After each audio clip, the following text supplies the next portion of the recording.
So again, the word deity means shine. It's a verb. Deity is a verb. It means shine. To refer to him as a deity, I'm using it connotatively. All right? I'm associating a characteristic. So I'm associating a characteristic that he has. He illuminates with knowledge. All right? So therefore, he's a deity that's connotative, because I use it from a verb, to shine, to a noun, referring to someone who has the characteristics of shining. All right? So it's very important that we understand words. All right? My brothers and sisters, it's been a long journey. You know, it's an honor to work with Sister Sandra, my man, Brother Rob, Brother Noah, Brother Senjeti, and Brother Yahya, Kemitu, Sister Zodiacus. We're going to make history. All right? We're very serious and we're dedicated. You know, I've been at this for a long time, Brother Taj. And we were supposed to have a school 16 years ago. I promised my nieces 16 years ago that I would have a school for them. They're now grown. I failed them. They're now grown, and they have now children. So I'm very, you know, my heart, just because I'm so into this, all right? And I will not fail my nieces, my great nieces, my great nephews, and my daughter. We will have schools. We won't fail Noah's daughter. His sons are grown now. All right, so we will have schools. We're going to sue board educations throughout the country. We're going to write petitions. We're going to have petitions. We're going to send petitions to Congress. We will be proactive. We're going to go to The Hague, United Nations. All right? Be very serious. We will make history. All right? So without further ado, I'll present to you a deity, using connotatively speaking. Brother Senjeti Ankh. All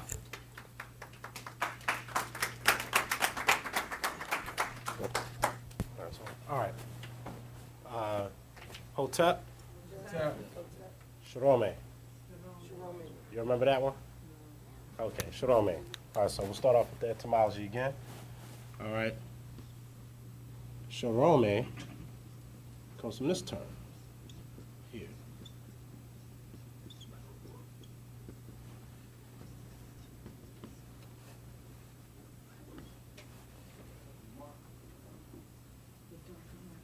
Darker? How's that? Is that better? Yeah. Okay.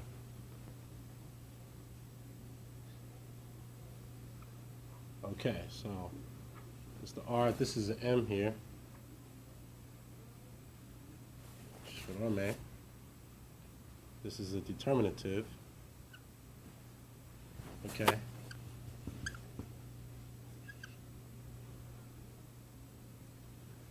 Shirome. Okay. This term, shirome, means to say sue for peace. It means peace. Okay? Now, this here is an old Kemetic greeting. So when you walk up to someone, you say, peace. This goes back to our Kemetic ancestors greeting someone saying, shirome. Okay? Now, we'll call that the Kemetic R, okay? And it is possible that they roll the R maybe, sharome maybe. But the Kemetic R, Semitic languages, Hebrew, Arabic, Ugaritic, okay, Phoenician, all these languages, we're going to designate them as Semitic. Becomes an L, okay?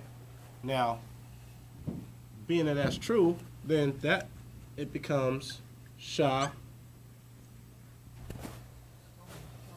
Shalome. Now, when the word passes into another language, oftentimes you will have changes. So the last sound drops off, you get shalom. All right? So when we say shorome, you're going back to the original term, shorome, and here's the glyphs for you. Oh, by the way, see how this looks? Well, the Hebrew sound shah is this. Doesn't it look like that came from that? See? This is shah in the Hebrew, Aramaic. This here in the Kemetic is shah. Shah. Evident, obviously, this is older. Okay? And being that the early Hebrews or Israelites, we established that they were in Kemet for 430 years. Okay? So whatever culture and language they had, when they got there, they may have had a language. When they left, they were Kemites. Okay? If you just stick to the biblical account. However, many of the original scribes were Kemites. All right? So we get that etymology down. Oh, by the way, etymology is what? Say it again. What does etym? Well, we're talking about the origins of words, right? Or roots of words. Well, etym. One day I said, "Oh wow, that sounds like Adam or Atum." Yeah. Right? Let's start with Atum. Okay? Atum is the first nature or deity depicted as a man. Okay? Atum. Give our deity the respect. Oops. So here's the Medu nature. Atum. So I write it. See, tune. Tune, here, this is the root word. Tune, which means to complete. Representing the setting sun. So during the day, the sun is completing its cycle. Atum. Atum Ra. Okay?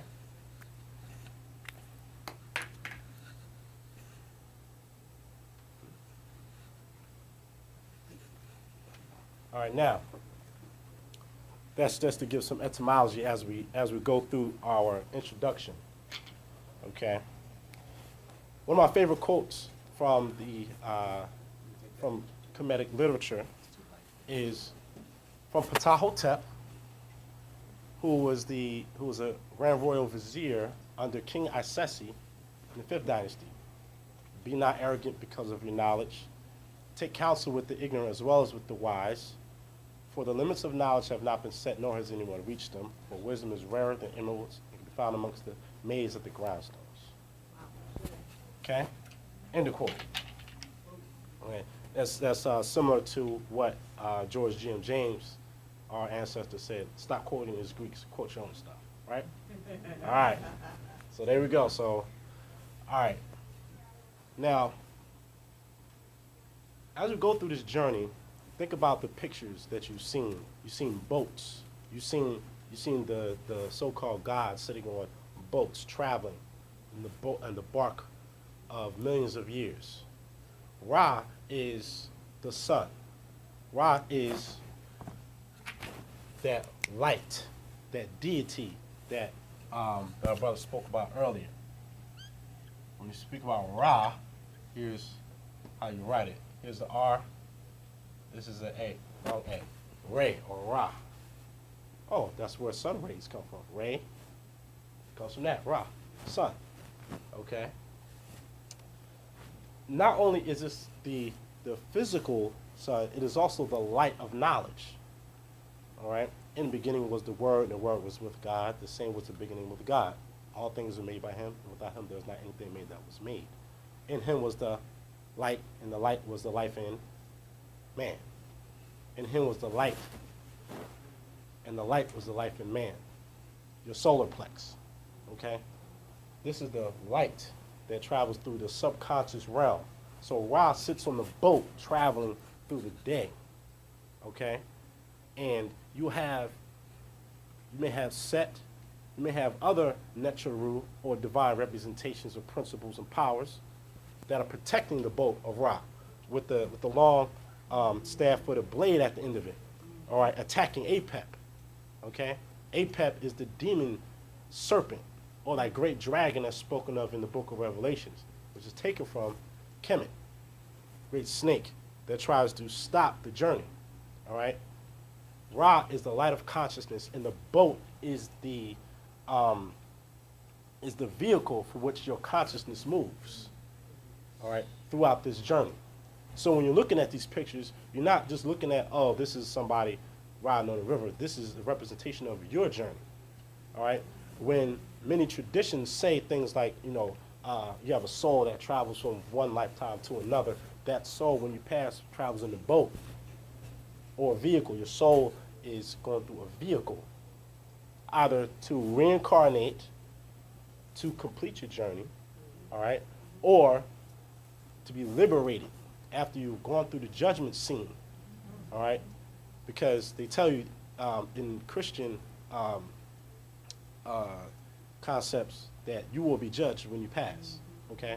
This is taken from the hall of Ma'ati, the hall of the two truths, where you are judged. You must go forth, all right, and proclaim to the 42 assessors or judges, and you have to tell each and every one of them that I have not done such and such. I have not transgressed the law. I have not defrauded foods. I have not defiled my body. I have not defiled the wife of another man. I have not defiled the husband of another woman. Okay? I have not defiled myself. Okay? I have not stolen, etc. You must be able to say these things truthfully. Weigh your heart on the scales. It must be balanced. Okay? According to the law. Oh. Everybody's seen this symbol, right? Right? The scales. Scale of Ma'at. Okay? Scales of Ma'at. Feather. Ma'at. Truth, justice, righteousness. Law. The root word of Ma'at is Ma'ah, which means to see. Can you see, perceive the law? You have to look at the stars. You have to look at the cycles. Okay? Nature. You have to see these things to perceive to what you will create as law. Okay? These scales, your heart must be weighed upon this and be balanced with the scale. Okay? And here, in this space, you will have Anpu. They call it Anubis. We're going to say the real name. It's Anpu. All right? And he's measuring. He's looking, making sure, okay, all the arithmetic is correct. Okay? Then you have Jehuti, who stands and he records the results, okay, on the scroll. They make these type of analogies in the Old Testament about your deeds were being recorded in the book of life. Oh, yep. New Testament. You know, if you remove one till or any of the writings from these sayings, your name will be removed from the book of life. If you are not balanced here and you are deceitful, your name by Jehuti will be taken out, okay? However, in Kemetic iconography and the pictures, you never see anyone's heart being devoured, meaning that they expect you to be righteous. Whereas though when you look in European pictures, you see people getting devoured, destroyed by demons. They expect this for themselves. You never see in Kemet, everyone's heart is always balanced. So you have a monster with the, say, head of a crocodile, body of a lion, okay? Stand on the side, ready to devour the heart, okay? But you never see it actually done because it's expected. It is a part of the culture for you to be balanced, okay? In Buddhism, they speak about this as the middle path. Balance, well, let's put that, I wasn't too balanced. Straight across. Balance. Balance the middle path, okay? Because these teachings were taken to that area. And Siddhartha Gautama spoke about the middle path, which is Ma'at, okay? Any questions? All right. Now, does everybody have this down? Okay. All right. So we got the etymology, got a little bit of ma'at. Now, to see what we can do with the words here, you can trace the various meanings of words and meanings through the sounds. You can do the same with, say, some folklore, some things that we grow up as children in cartoons and nursery rhymes and things like that. I really wish I had a little Jack in the Box. Jack in the Box, right? Now, I have a little box here. Guy's head pops out. This is bad drawing. Guy pops out. Jack in the Box. Well, this goes back to our ancestors once again, because you have where you have Ra, who is inside of the Shisheni, okay, and he is born, and you see his head come out, okay. He's born, coming from the darkness into the light, okay. You also have, I'm going to show you this. This is from the Pertham Haru. Here's some authentication. Everyone see this here? Coming out of the lotus. Here. All right, this is the direct copy from the ancestors here. See that say out the lotus? Jack in the Box. Here. Got it? This is the Pertham Haru. We'll get it. We'll get into that in this session as well. Got it? Okay. Y'all can pass. You can pass that around. Okay. That's the lotus flower or Shisheni. Shisheni. Okay. Okay. So, supposed to be flowers. Part of my artwork. You have a head of a man here.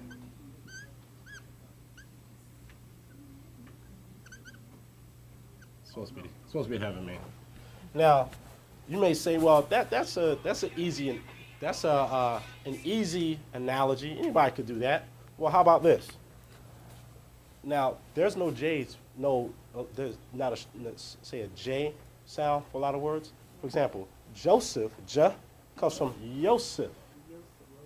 Okay? Joshua comes from Yahshua. Okay? Jehovah comes from Yahweh or Yahweh. Right? Now, you have this.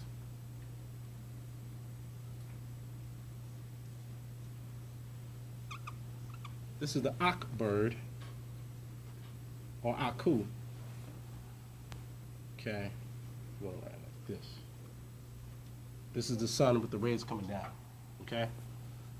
This is the Ankh, which means light. Light itself. All right. Now, Ankh or Yak. Well, remember that Y becomes a J? Remember that? Well, Yak or Jack can become Jack. It's the same sound. Jack comes from this, Ankh, light. Jack in the Box pops out from the darkness into the light.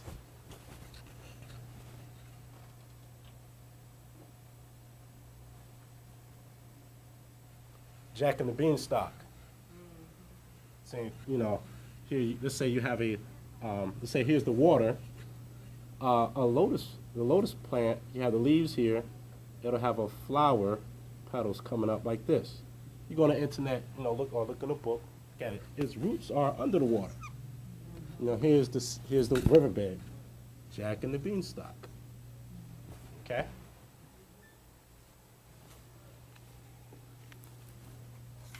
Any questions? Yes. And what's unique about the lotus flower is that it blooms and grows in muddy water, which is significant. All right, now, here's another thing. I was at work, and I was having a conversation with someone, about Khemet again, and I was walking by, and I said, this looks kind of familiar. Look at this symbol, the red bull. You have two bulls, and what do you have in the middle? It's a sun in the middle. Okay? Well, I said, well, why would somebody do that? Got it. Well, remember during this time period that I told you about, during the age of Asar Ptah, or what they call the age of Taurus, during that time you have the Hapu bull, or Hat bull. Let's give you the glyphs for it. Hop. That's a bad reputation, but this is a bull, okay? A hop bull, or hapu. Later they added is to it and say apis bull, okay? The apis bull, you may see depicted with the sun disk on top of his head. Excuse the bad artwork. You'll see the app with the disc on top of his head. Okay? It's like a round disc. Yes. All right. You see that on top of the head. So, and I said, oh, wow, okay. There's a sun disk in the middle. Okay? With the bulls facing each other, or the ka'u.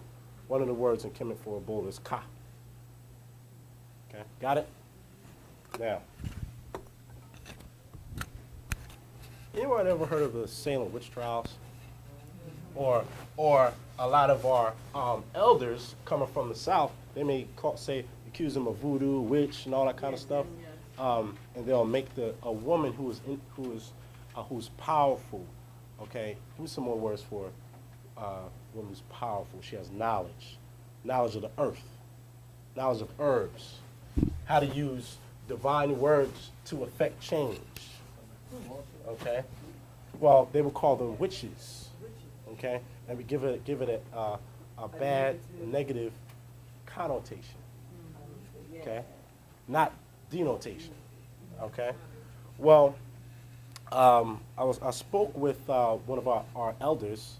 His name is Imaku Khemet. Well, you have here, so I'll make sure I'm spelling it right. There's a root word here.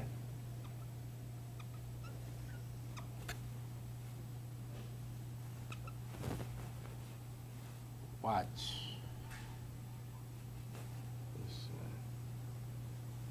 Okay, waj or uj, which means, this word means to be green, prosperous, healthy, fertile. Okay? Now, you have another variant with the same sound, but once you use different medutu or glyph, it may change the meaning. Okay? For example, like you have there, and there. Sounds the same. Depending on how you use it. Their castle. Let's go over there. That is their house. Sounds the same, used differently. Okay? You have another term. Let's say like this, wajut.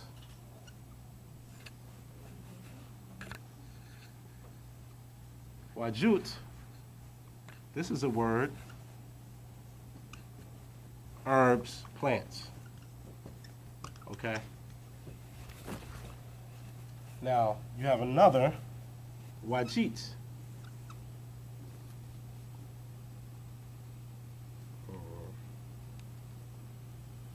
Okay. Wajit, many know, is a Netret, or goddess per se. Let me say Wajet. Okay? There's another term, watch.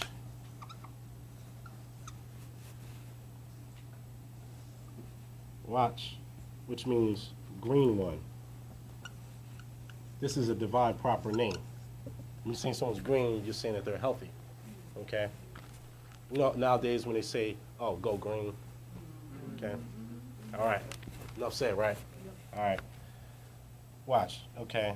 It's also a term for a green stone, emerald. Okay?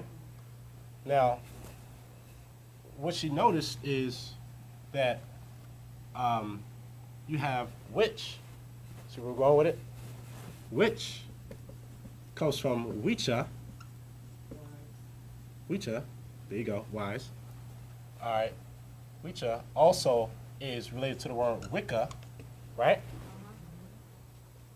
Well, a woman that has strong healing and knowledgeable powers is called a wicha or wajit, which is the root of wicha, where you get the term witch from.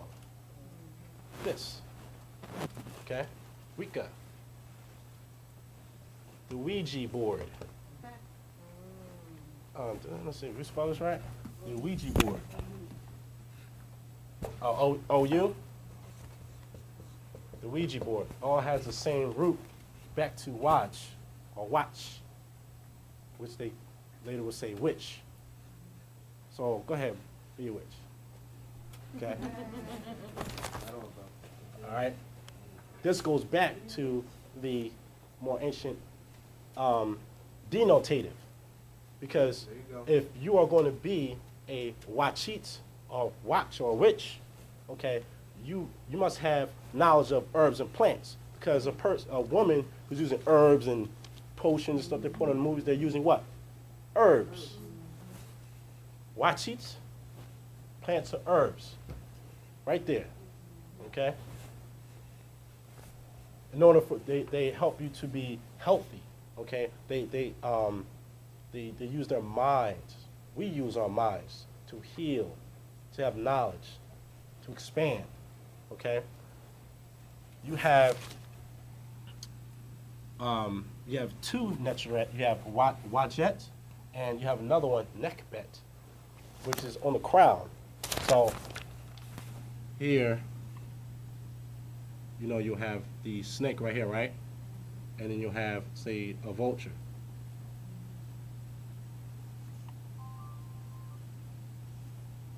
Okay, there's eyes. Everybody see that? Okay. You have Wajid and Nekbet. This is psychic powers to protect your mind. So what can a witch do? Use strong psychic powers to protect your mind. So when you look at movies, all right, and they're always putting the science there. I'm going to erase this right here. You get a witcha or a wajit who might do something like this under the bed to protect themselves, okay? Using science, okay? And 5-point star is a symbol of a woman, okay? So this is perhaps why the pentagon is shaped like that. Is that correct? Yes, it is. To protect. That's why the pentagon is the center of the protection of the country. They're using a feminine symbol, okay? Or witcha or witchcraft, okay? So we have called wajitu in here. Wajitu, putting the u makes it plural. Wajitu, wajitu, wajitu, wajitu, all right? Now that may not be the most accurate pronunciation, but you know, we're getting as close as we can. Okay. Any questions? Yes, sir. The of Wajit. Wajit goes back to here's the root right here. The root glyph sign is this. Okay. This is a papyrus stalk. Okay. A papyrus stalk or shefed stalk. They use the word shefed instead of papyrus. Okay. And we use the shefedu for many purposes. Okay. It grows. It is a prosperous plant that grows. You write on it. You do many things with it. So how old is the language? This language? Okay. Well, this glyph, I mean, we could do this. We could do 10,000 BC. We can do that. Okay. We can do that very easy. Okay. These glyphs, from my knowledge so far, and I have a lot to learn. Okay. You have the old, they call the Old Kingdom, or the Old Kemetic, going back, let's just say Mene, King Mena, who completed the Sematawi, which is the uniting of the South and the North. Put South first. South is up. Many completed the union of the two lands. Narmer started it. By that time, we're looking at, according to Flinders Petrie, 4777 BC, not 3100. No. Okay? So by 4777 BC, okay, this is what? 6,000, almost 7,000 years ago, okay? The language is already intact, okay? It didn't start with Khemet, okay? He just did like we did in the Civil War. It's like saying, okay, well, the English start, American English when the Civil War was completed. No, the culture was intact, okay? Yes. So it predates this by thousands of years, okay? Any other questions before we move on? Where? Okay, here. Narmer. Okay? Narmer. Whom's many possibly married his daughter. Okay? All right. I'm gonna get off the topic. Now, in our monotheistic religions, there's an emphasis on God being one. Okay. Now the oneness, that concept was already in the Hapi Valley, or the Nile Valley. It was already there. Not just in Kemet, Ethiopia or Taseti. Okay, Taseti, present day like Sudan and Somalia. Okay. Further south, Tanecher, the land of God. Okay.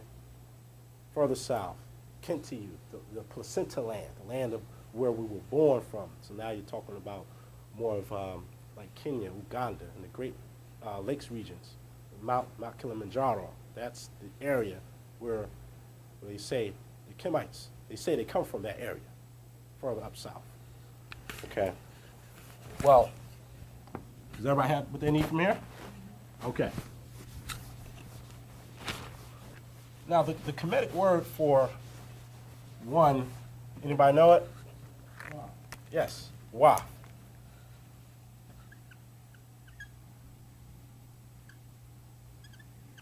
With a single stroke, one. This is wa. Looked at it one day, I said, oh, all they did was add at the end one. Okay, uno. One. Not sure what's the word for one in French. You might know. I'm saying okay. Comes from wa, which means one. Okay, same thing. Uno, whatever. All right. Now, when you speak about, let's say, Allah is one. Yahweh, one.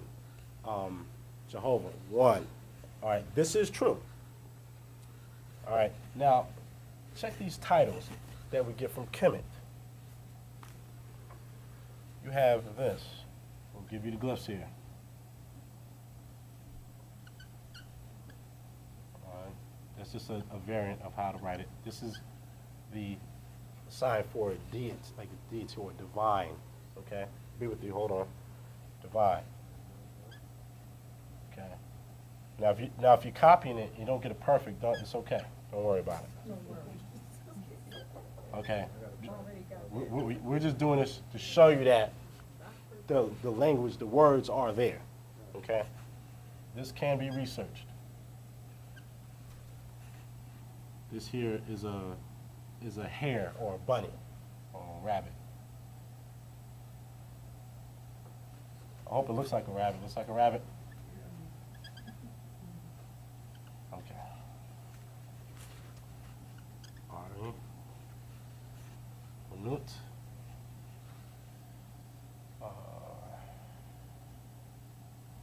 Wa'u. Wa. Okay. Wa'u Ari Unut. Okay. One only creator that exists. The one only, when you say only, you're referring to something that's a singular, only. singular. One only. This is for exist here. The one only creator of things that exist. Here's the goods for you right here. Okay? There's another term that is a title of Ra. Okay? Here's another one.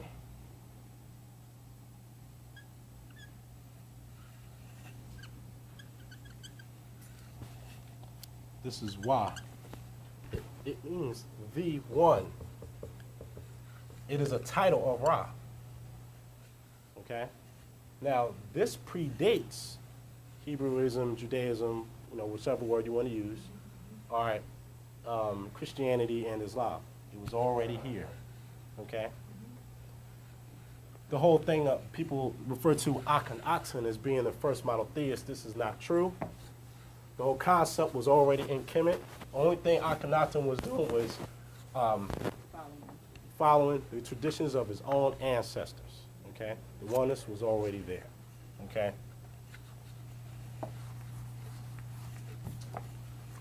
This is again Atun. Atun. Depicted on the walls many times like this.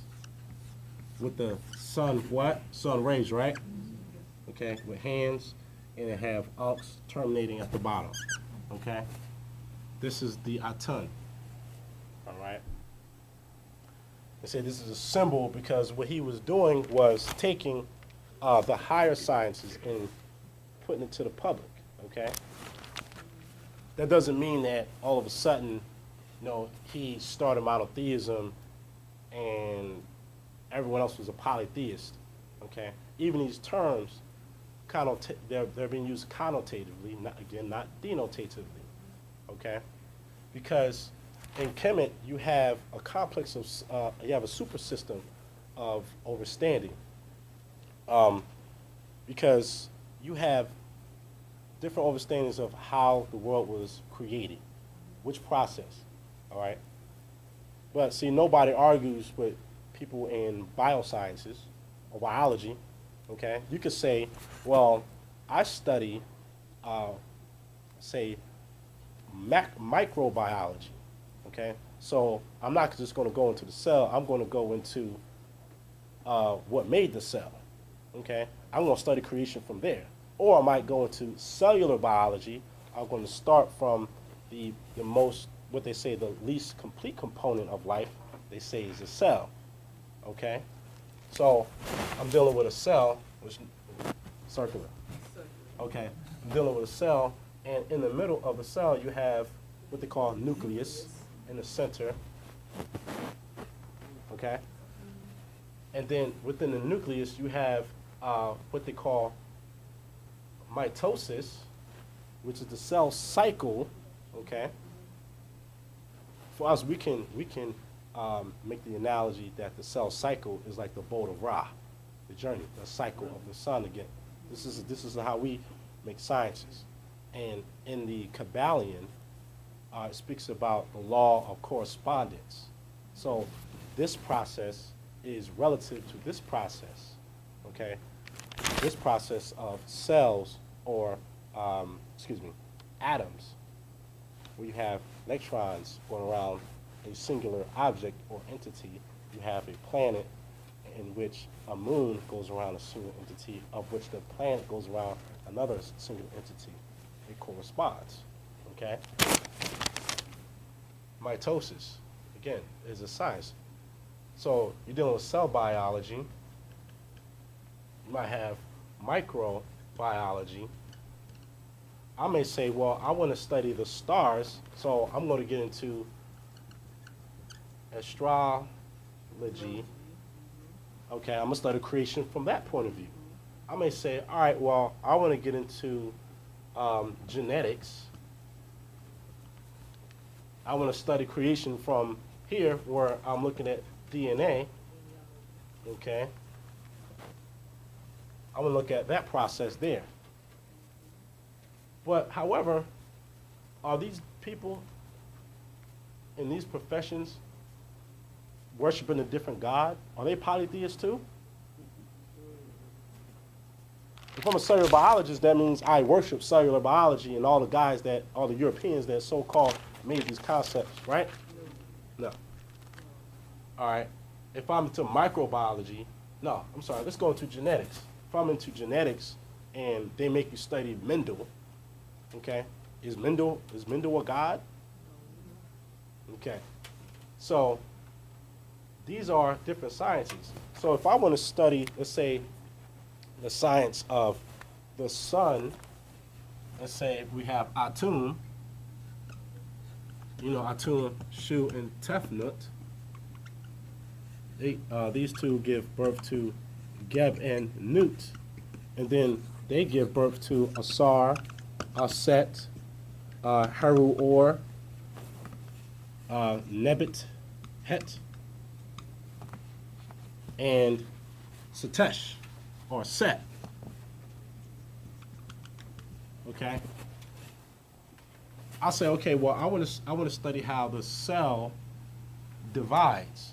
So I'm gonna go to this science from the city of Anu, or Heliopolis. Okay. Well, if I want to study concepts of energy, sometimes you can't really see energy, then I'll go to the priesthood of Atun. If I want to study the sciences, let's say, of the higher levels of the subconscious realm, as let's say Ra Nefer Amun has pointed out, you may have in the city of Shemanu or Kemitu, that they call Hermopolis, where Jehuti resides over that city. You have, now this is not in order, but you'll have, let's say, Amun, Amunet, Kek and Keket, Hek and Heket.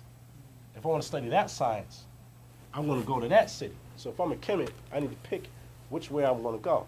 What university am I going to go to? Am I going to go to Yale University, Harvard University, Princeton University, Delaware State University, all the HBCU?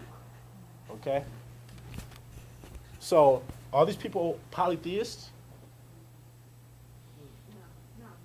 No, they're scientists. Okay. And the best way to teach is through pictures. When you're a child, what's the best way to teach you? Through pictures. Okay?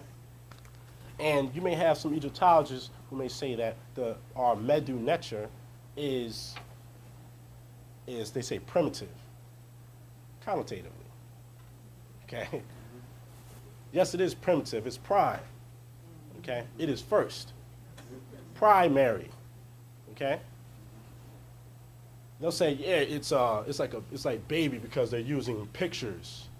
But this is the best way to learn. But however, a picture paints 1,000 words. Okay.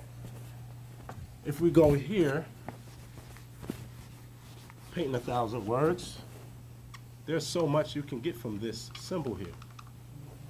The all-seeing eye, back of the dollar bill, spiritual eye, higher consciousness, depending on whether it's a left eye of the moon, or a right eye of the sun, depending on which way. Left eye corresponds to the right side of the brain, which is the moon, which is the feminine side of your brain. The right side of your brain is the more imaginative, intuitive, feminine portion, where the left eye corresponds to right eye corresponds to the left side of the brain. Left side of the brain is the more mathematical, analytical, break things apart, where this side puts things together. This here is the eye of the sun, the masculine side, balance. What in like Manchuria, what we would call in Asia today, yin and yang. We may say Sema-Tawi, that's our term for it. Union of the two lands. Sema meaning union, Tawi, Ta, remember, means land, we makes it dual, two. So this is two lands. Union of the two lands. Okay? Politically speaking, you may say union of the north and the south, but when you speak esoterically, you're speaking about the union of masculine and feminine, union of Haru and Set. Set is not bad, okay? He was made bad by people in later times, okay? Yes, sir. I got one question on, you said Atum gives birth to Sharu and all. Yes. Okay, how could you explain to me in the giving of birth? I mean, does it reach one level where it goes to another, or is it all following suit? In some in other sciences, you speak about patah, okay, being the word that directs Atum. Atum will be like the primordial hill, and you have patah, all right, who is the architect, okay, that directs Atum. Atum is doing the work. So you have manager, assistant manager. The assistant manager tells the workers what to do, but you got the brains right here, the architect. All right. Some places you may not see patah there, but you have to go to the schools in order to get that. Okay. By the way, patah means to engrave or carve, as far as the root word. Since we're getting into etymology. Oops, hold up. Patah, it means at the root to engrave. Okay? So what did they do to the walls? They engraved carvings on the wall. That's why patah is the supreme grand architect. Okay? All right, now, so I don't want to get too far off. Do you have any other quick questions before we go? Yes, sir. The number 1 and the letter A, are we using the same symbol? Ask the question a different way, so I can better understand what you're saying. What's the symbol for A, and what's the symbol for 1? Oh, okay. In the Medu Neter, what is the symbol for that, for the sound ah? Okay.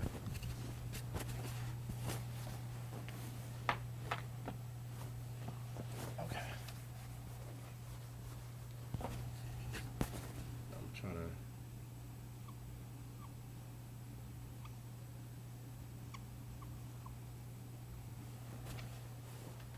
This is a bird. Okay. This is equivalent to that sound.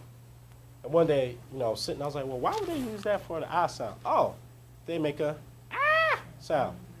There you go. So that's for that. Ah. Now, the symbol for 1, the numeral 1. Oh, there. That's the Khemetic. That's where this comes from. You want to write 1, you put a single stroke. 1, 2, 3, 4. Hold on. 1, 2, 3, 5, 6, 7, 8, 9, 10. All right? Everybody got that? Actually, you can remember that real easy, right? Oh, the Roman numerals do this, don't they? Yeah. Oh, they do that, don't they? Yeah. They changed the 4 and did that. Okay. Yeah, Roman numeral 1. 0. I don't know how to do the 0. So look it up for you. Okay. So at the end of the class, we can see if we can find it in the book over there. All right. Does that answer your question, sir? Yeah. Okay. And I know y'all can remember that one. The numbers. Okay.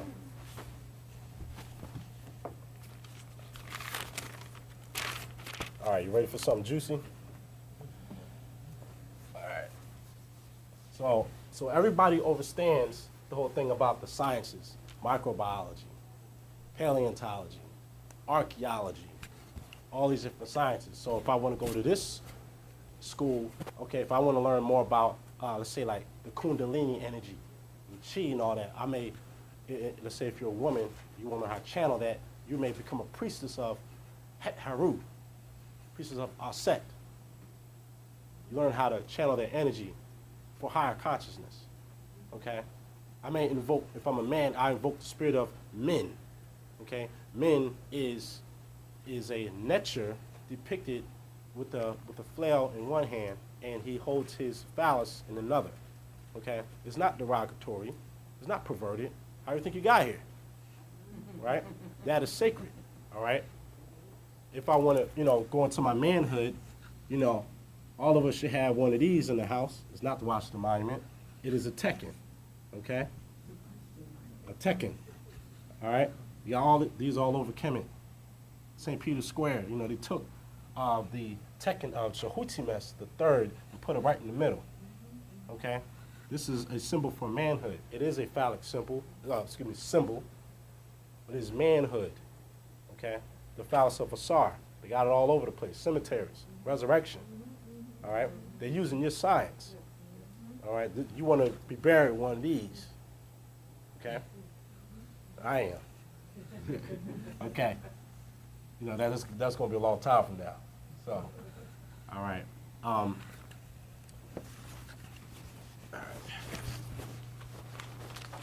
Now, you recall that we took the name Atun, okay? Atun later becomes Adun as an Adonai, right?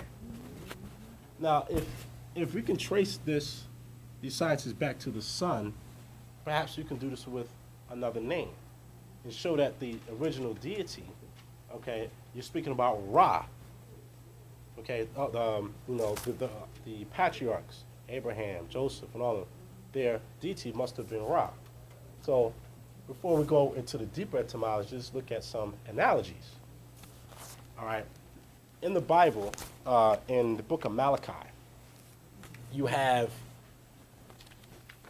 Malachi 4, verse 2.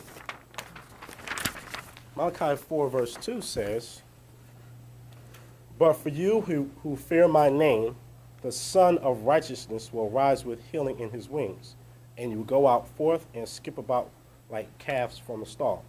Another translation says, "The Son of Righteousness will rise with healing in his wings." Well, you kind of noticed this when I went to the Metropolitan Museum of Art. Seen this symbol here. See if we can get this.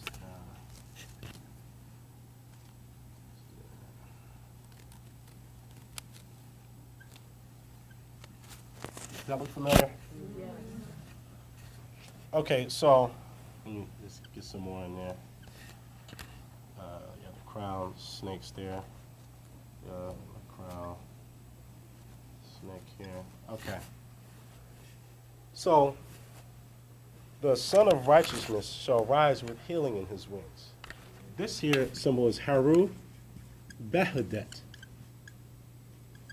a symbol of protection in Khemet. Over many of the temples, you'll see this. Let's say if this is like the temple entrance, big door, you'll see this symbol at the top right there, okay? It's the temple, no, here's the entrance. Here, protect, okay, Haru Behedet. Another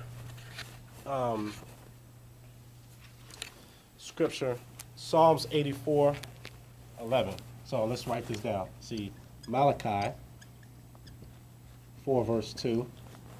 Now, then we have Psalms 84:11.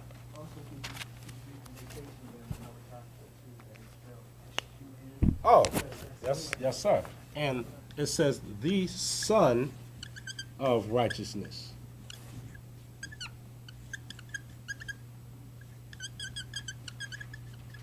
The Son of Righteousness shall rise with healing in his wing. Okay? Now, Psalms 84:11, New International Version says, "For the Lord God is a sun and shield.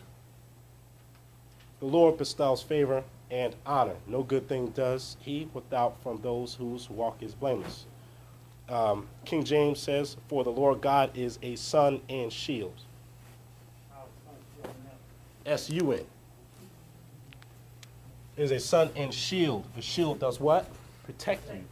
This here is Haru Behu, that this is Haru in the form of protection. Malachi 4, verse 2, Psalms 84, verse 11. You have these analogies of the sun. We won't get into it too much, but of course, you know, we have Ab, Ra, Ham, okay, Yisra, El, okay, analogies to the sun. Hagar, who was servant to, as they say she was a servant to Ibrahim, that she prayed to Ra, she said El Roi, okay? She's praying to Ra once again, the deity of our ancestors, okay? Hagar was from Khemet, okay? They'll say Egyptian. All right, everybody got that? Got these scriptures down? All right. All right, so we have this analogy. Now, what is a common term for, all right, in Genesis, in the beginning, God created the heavens and earth, etc. What is the word for God there? Elohim, right? Now, Elohim is plural, correct? Meaning like these beings, right? Elohim comes from Elo, right? Which is, this is more the singular. Of course, this is related to Allah, okay? The root of this is either Al or El, okay? Now, remember that the Kemetic R becomes a Semitic L. All right? Now, after reading some of the works by Ralph Ellis, we'll see this. Well, if this is true, then R or Air becomes, once it goes into the Semitic, Phoenicians, Canaanites, etc., becomes this.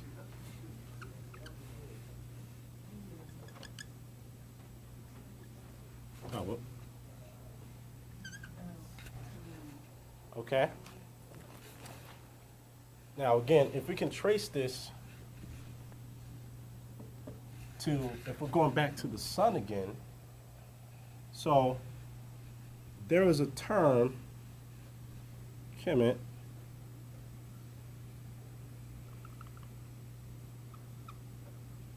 this is R. Okay, this is R. This is R. When you combine it, it's just an R, like that. This word means to see, as far as its root, it means to see. Okay, arut would mean eye. Okay, it can mean the pupil of the eye as well.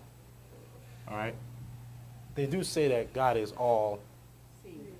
Okay, so even though we got more to go, but L goes back to the Air or R, which means to see. They say you cannot see God. All right, Moses was the only one to see him. Right? Okay. Now, another aspect we have is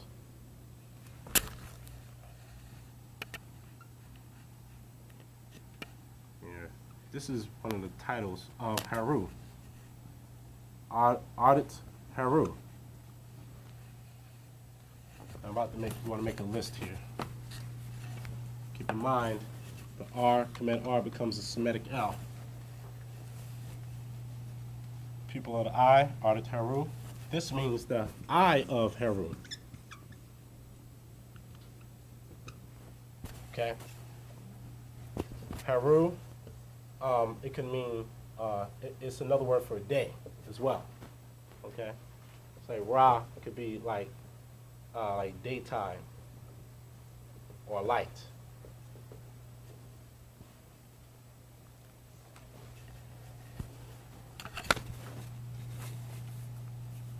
All right. We have things like Audit Shu or Ari Shu, which means eye of Shu, which is the day sun. We have Ari Tun, Ori Atun, which would be the eye of Atun, the setting sun. All right, so let's just do this. Midday sun, daily sun. Okay, Audit, Audit Shu. That's the deity. Audit Shu. Remember, Shu is one of the sons of Atun or Atun Ra. This is the say the day sun. Okay, you have Audit Ra. I have a whole bunch here. We're not going to go through all of them. Okay, Audit Ra, which is midday, midday sun at its peak. All right, you have this common symbol, R. All right, now you have Ardit Yabit, which is an eye of Ra, which is the left eye. All right, so we're just gonna write the English here, keep it simple. Ardit Yabit. Yabit means left side or east again. Okay, so this is the left eye or the moon. Remember we said the left eye corresponds to the right side of the brain, which is the feminine, which is the moon. Then you have Ardit Unemit. Ardit Unemit, which is the right eye. This is the sun.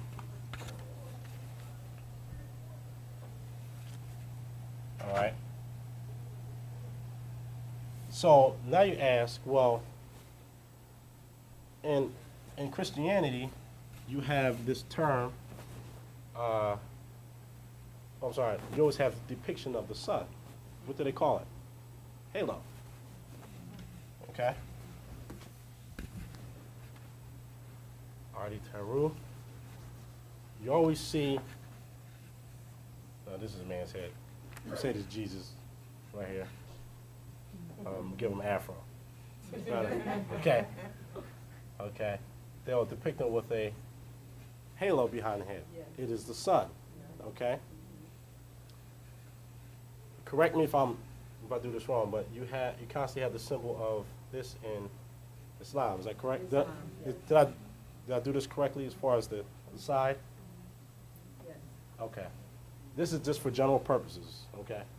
So you have the moon. So you have the eye of the sun, eye of the moon combined together. So you have the two eyes of Haru. Is this why you have plural for Elohim? Why is their God plural when it's supposed to be singular?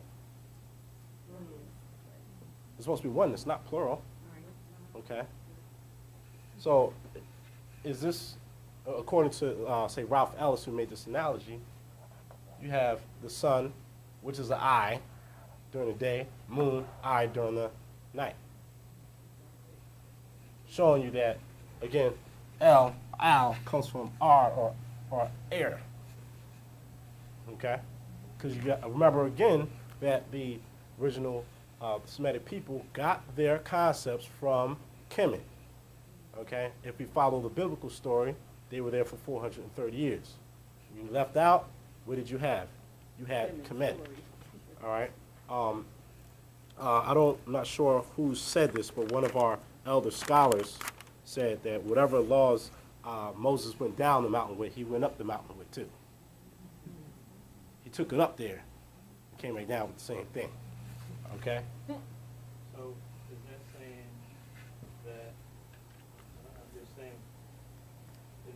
short of saying that Jesus wasn't the Son of God?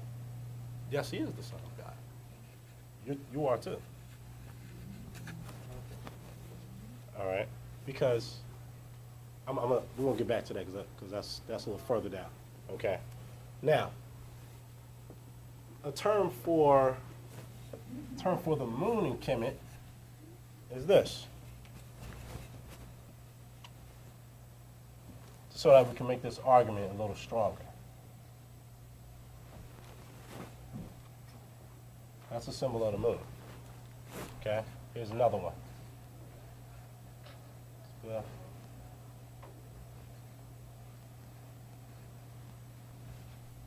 Ya or Ah is the moon. So if you take Ar, here, let's get rid of this. If you take Ar,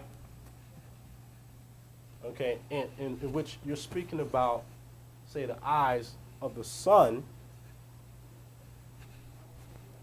and combine it with this. Oh, well, remember, that becomes an L, right? See that? So you have references to the sun, because here we have Audit Shu, the day sun, Ar Ra, day sun, R or Audit, R is the root, Yabit, left eye, which is the eye of the moon, referring to a luminous or a light, a body of light. Ard, Nemu, right eye, which is the sun. R, speaking about the sun. Ah, or Ya, speaking about the moon. See that?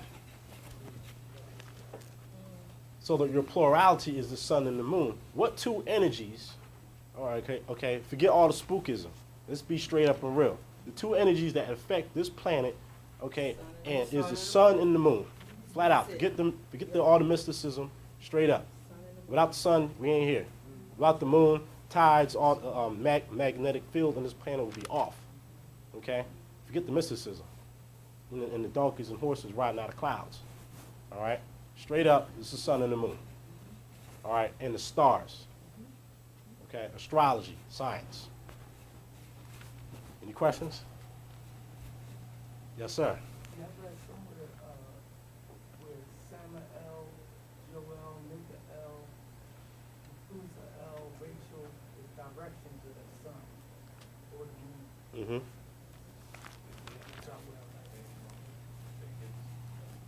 What was it? Oh, is it just more of a comment? Yeah. Okay, all right. All right, does everybody got that? Also, Ya, it said Ya is an aspect of Jehuti as well.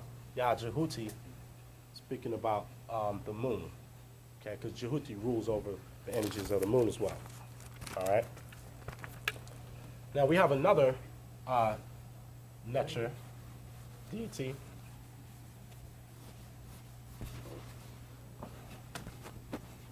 Here we have, let's see, this is Kepper. Okay. Kepper. Beetle. Beetle. Dung beetle. I just couldn't get it out. Kepper. Kepper means to create or bring things into being.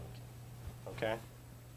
Kepper is associated with the sun, capital Ra.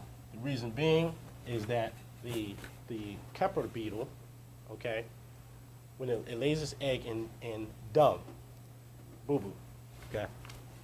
All right, and it lays it and it pushes with its hind legs and rolls it into a ball, okay? And it rolls like the sun, so that's the analogy, okay? And then after a period of time, then the egg is hatched and then they fly out into life, from darkness into light. Kepper Ra, okay? The becomingness of light.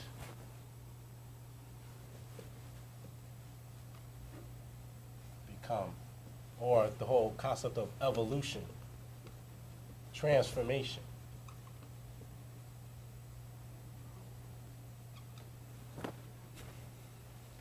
becomingness. This Keper represents Ra in the sunrise. It means sunrise as well. You have another aspect. I'm not going to write the glyphs, but you have Keper Jesef, which means, before we go there, who created God? In the connotative sense. Not even that deep. Let's say superficial.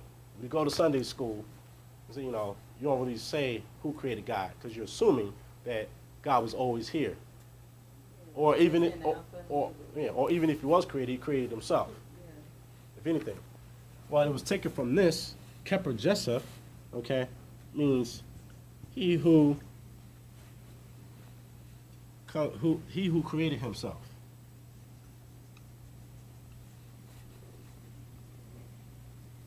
Or he who comes into being by himself. Keper Jesef. It was already there. Okay? Oh, anybody, everybody likes juice in here, right? Like Capri Suns and Huns. Oh, Capri Sun. Okay? Capri Sun. Why would they call it Capri Sun? Because Capri is an aspect of Keper. It's another way of saying it. Capri Sun, your drink, that is your ancestors once again. Just like the Red Bull. Okay? All right, just like you'll see, again, you have lots of symbols of a sun. Now, this is something that I kind of made my own analogy with this, so you can make your own judgment.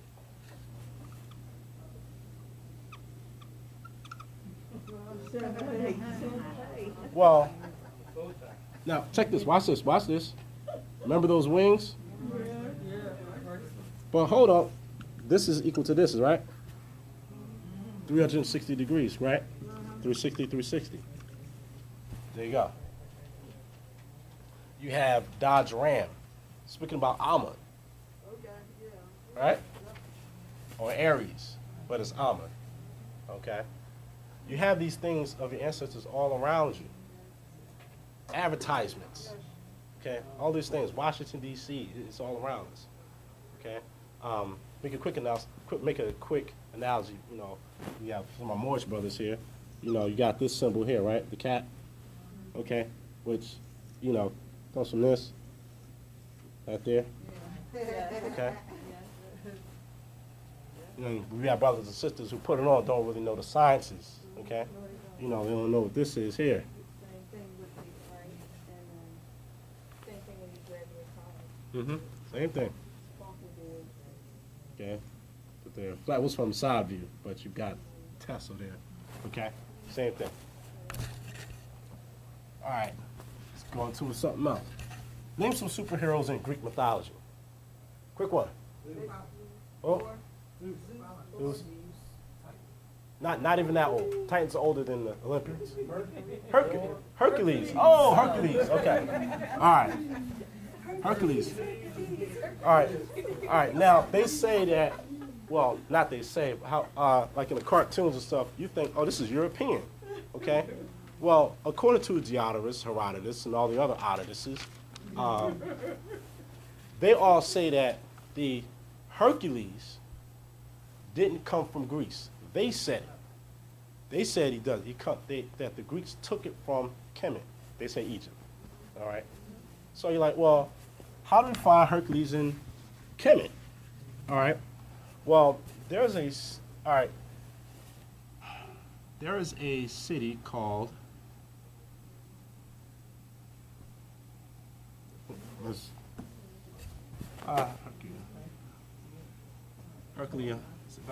Herculeopolis Magna. Okay, that's in Kemet. This is what the Greeks called this particular city. All right, it's called the Great City of Hercules. That great city. Of Hercules. Okay. They leave that part off. But this is the name of a city in Kemet, not Greece. Well, in this city, the Netcher or the divine symbol, they say God, but the divine symbol, his name is Harry Chef. Let's give our divine representation of respect.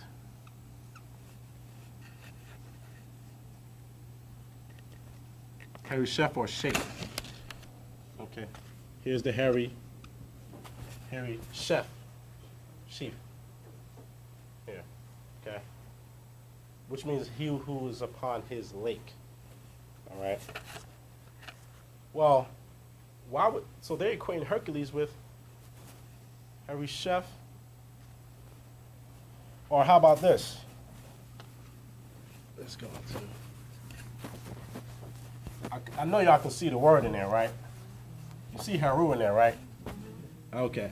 So the one of the symbols of manhood, like a strong man who can overcome obstacles, as Haru overcame Set to take back the kingdom of his father. All right, and it took him years and years to do this, but he persevered. This is your Superman concept, okay? Haru, your Hercules, your Samson. This goes back to Haru. Okay, let's give him the respect again. Haru.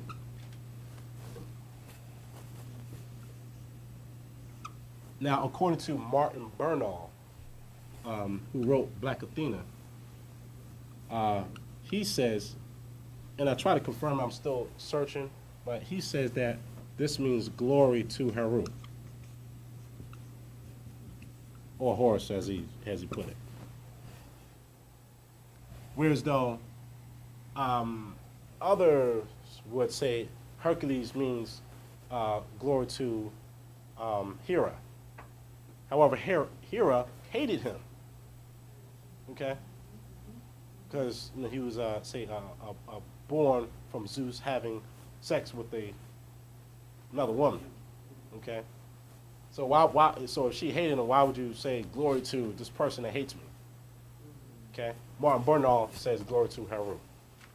Okay, so that'll be up for more research. I did try to find this word of Khemet. I haven't found it yet. However, this is some of the information that's out there. All right. Oh, everybody got that? Go. That Arisha over there sounds like Hershey. Candy or chocolate. Hershey. Hey, well, hey, anything's possible. Okay. All right, everybody got that? Okay. Now, one day I was sitting and I said, okay, so we have Haru, right? I'm just leave it do it like this. We have Haru. Now, some of the things that applies to from Kemetic to the Semitic can apply also going from Kemetic to Greek. Remember that the R becomes a L. So Haru also means, it can mean day, it can mean light. Okay? So then we can do this. This goes here.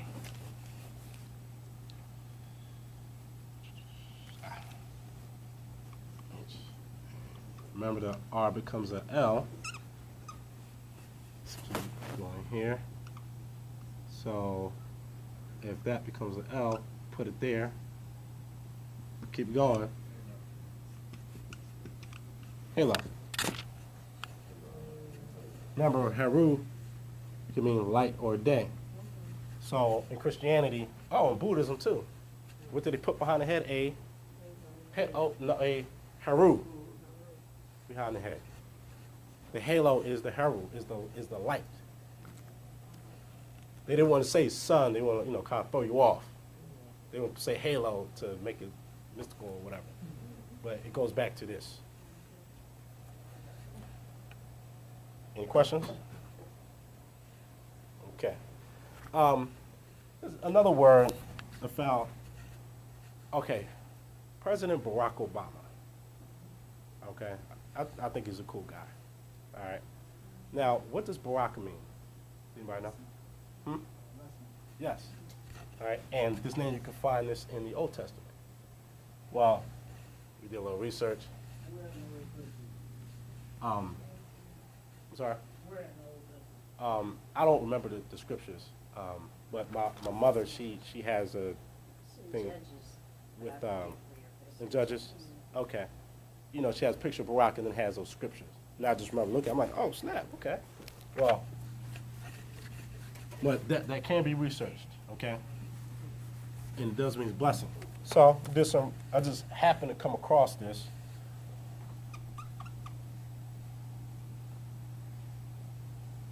And that's Barak. Hold on.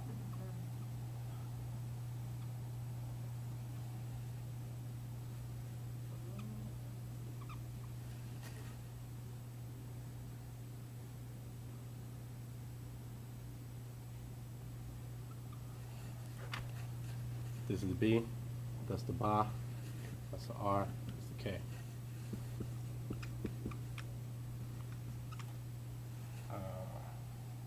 Oh, whoops, misspelled it. Left the piece out. That's the A again. Boraka, which means, take a guess. Go ahead. Which means what? To bless. Ba-ar-ak-a means to bless. It comes from the Kemetic word. Here's something else that I found interesting. All right, when we say something like, let's say, Ben, in Hebrew it means son of. You say Ibn in Arabic means son of, right? So I said, all right, I gotta find it in Khemet. So we did a little research, we found this.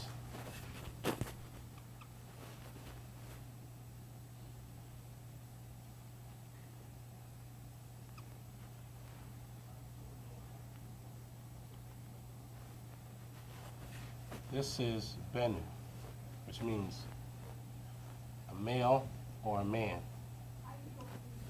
Benu, Ben. Here's the B, there's the N, that's a nu, that's a U. Benu. Well, Ibn and Ben means male offspring. Male offspring, man. There's the glyphs, there you go.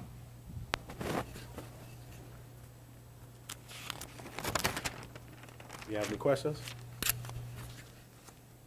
Now, we learned that blood means blood. The denotative meaning of blessed is blood or Okay, well, again, since again we're speaking about a language that predates those, what people may associate as what you might say bless. We go back to what you would call the denotative, just looking at the symbols. This is a determinative, okay? It's a similar determinative for the shorome. Here, determinative, okay? The su for peace, peace, peace. When you greet someone, you say peace and blessings, right? When someone walks up to you and they say, yo, what's up, man? I want to fight you. You're like, yo, chill. Put your hands up, right? Peace. Okay, this is the glyph. Here, you have, it's like this. Okay, you're being blessed. When you go to church, you may see the pastor do this. You know, he's spreading energy, bringing people in. Okay, you may see pictures of people doing this. Say, I'm praying to God. Why are you looking up? Who are you looking up to? You look up to the sun. People did this to the sun. Okay, to the stars. You know, just go to a child. Children, they don't lie. Go to a 5-year-old. Say, hey, where's heaven? You know, don't let them think they do that. Okay? You're talking about the sun, moon, and the stars. Okay? You get your blessings from God. Okay? Which is the sun and the moon and stars. You're doing this. So we be blessed. Okay? Here.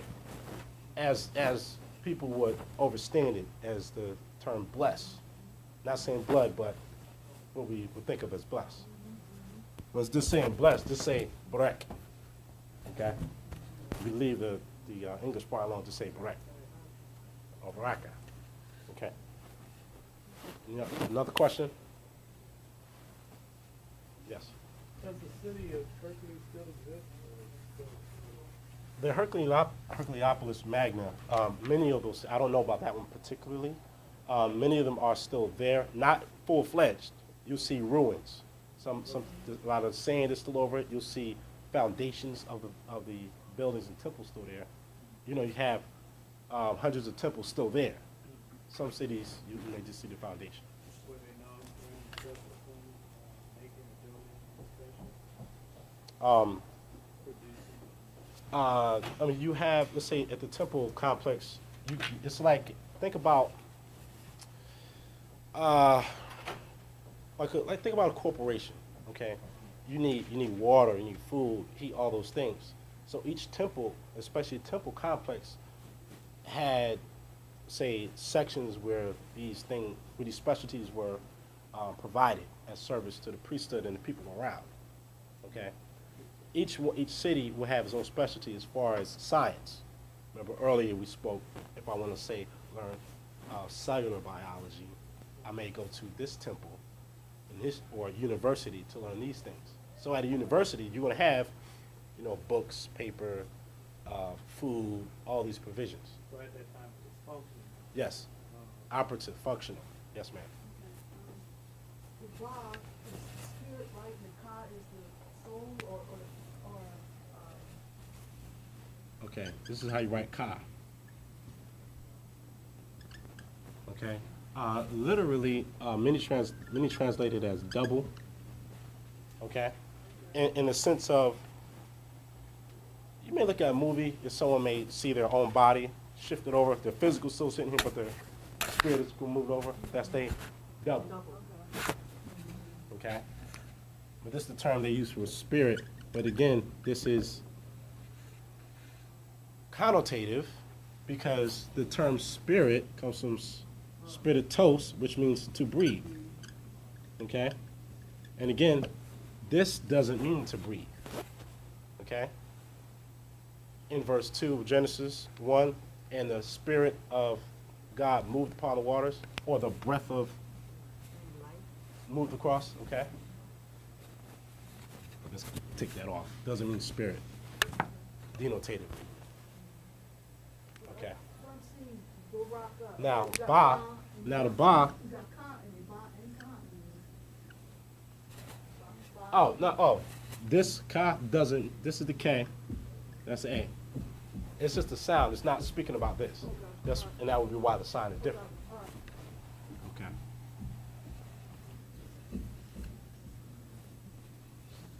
Ba, what they say is soul. Okay, this is the part of you that travels after you pass. Okay, this is why, let's say, we look at the movie Alexander. All right, when he was starting to pass away, what image did you see? You seen a bird. Okay, and there's another movie with Denzel Washington, where he was paralyzed. Oh, yeah. What's the name of it? What's that movie? Bone Collective. He was laying in the bed and he looked over. He constantly kept seeing what? A bird, right? That was Heru. Okay. But in the Egyptian term, is it not that the Ba and the Ka are with the person? as Yes. they're passing over? One Yeah. protects. One Yes. is the image, the spiritual Image of right here themselves, is the right? Ka. Yes. And then you have the light part of you that travels. This is why over the body of, let's say, a Sar or the deceased person, you'll have the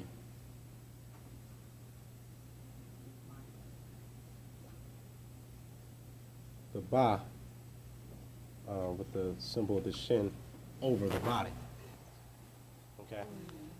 Okay? He's carrying, yes. Is that the same thing like on obituaries or like people die, usually have a bird on his or something? Because, watch this. I'm glad you said that. Because Ra, one of the symbols of Ra, pardon me if it's not perfect, but this is a bird head with the sun on top. of the head. It's Ra, or the Holy Ghost. Okay? No, and you know what? And at this point, let's point something else. Point something else out. And I've been wanting to do this for a long time. All right, this book here is the ancient Egyptian pyramid text. Go on the internet or get the book, you must get it. The pyramid text or the Hikuptah text are the oldest religious writings in the world surviving, okay? Now, Jesus, Yeshua, when we get into Christianity, all right, remember that Christianity is a continuation of the Kemetic spiritual system under the age of Pisces. So everybody goes to church, you're practicing Kemetic religion under the age of Pisces. Baptism was practiced in Khemet. The baptism pools of the temples are still there to this day, okay? Things such as the cross, this. I went to the Metropolitan Museum of Art this year and last year, and I seen this on a carving. I'm talking about BC, like 18th dynasty. 18th dynasty is between, say, 1580 all the way to the 1300s. Well, hold up, wait a minute. There was no Jesus. There was no Hebrews. But I went to the museum and I touched it with my own hand. I traced this still symbol with my hand. I touched the stone.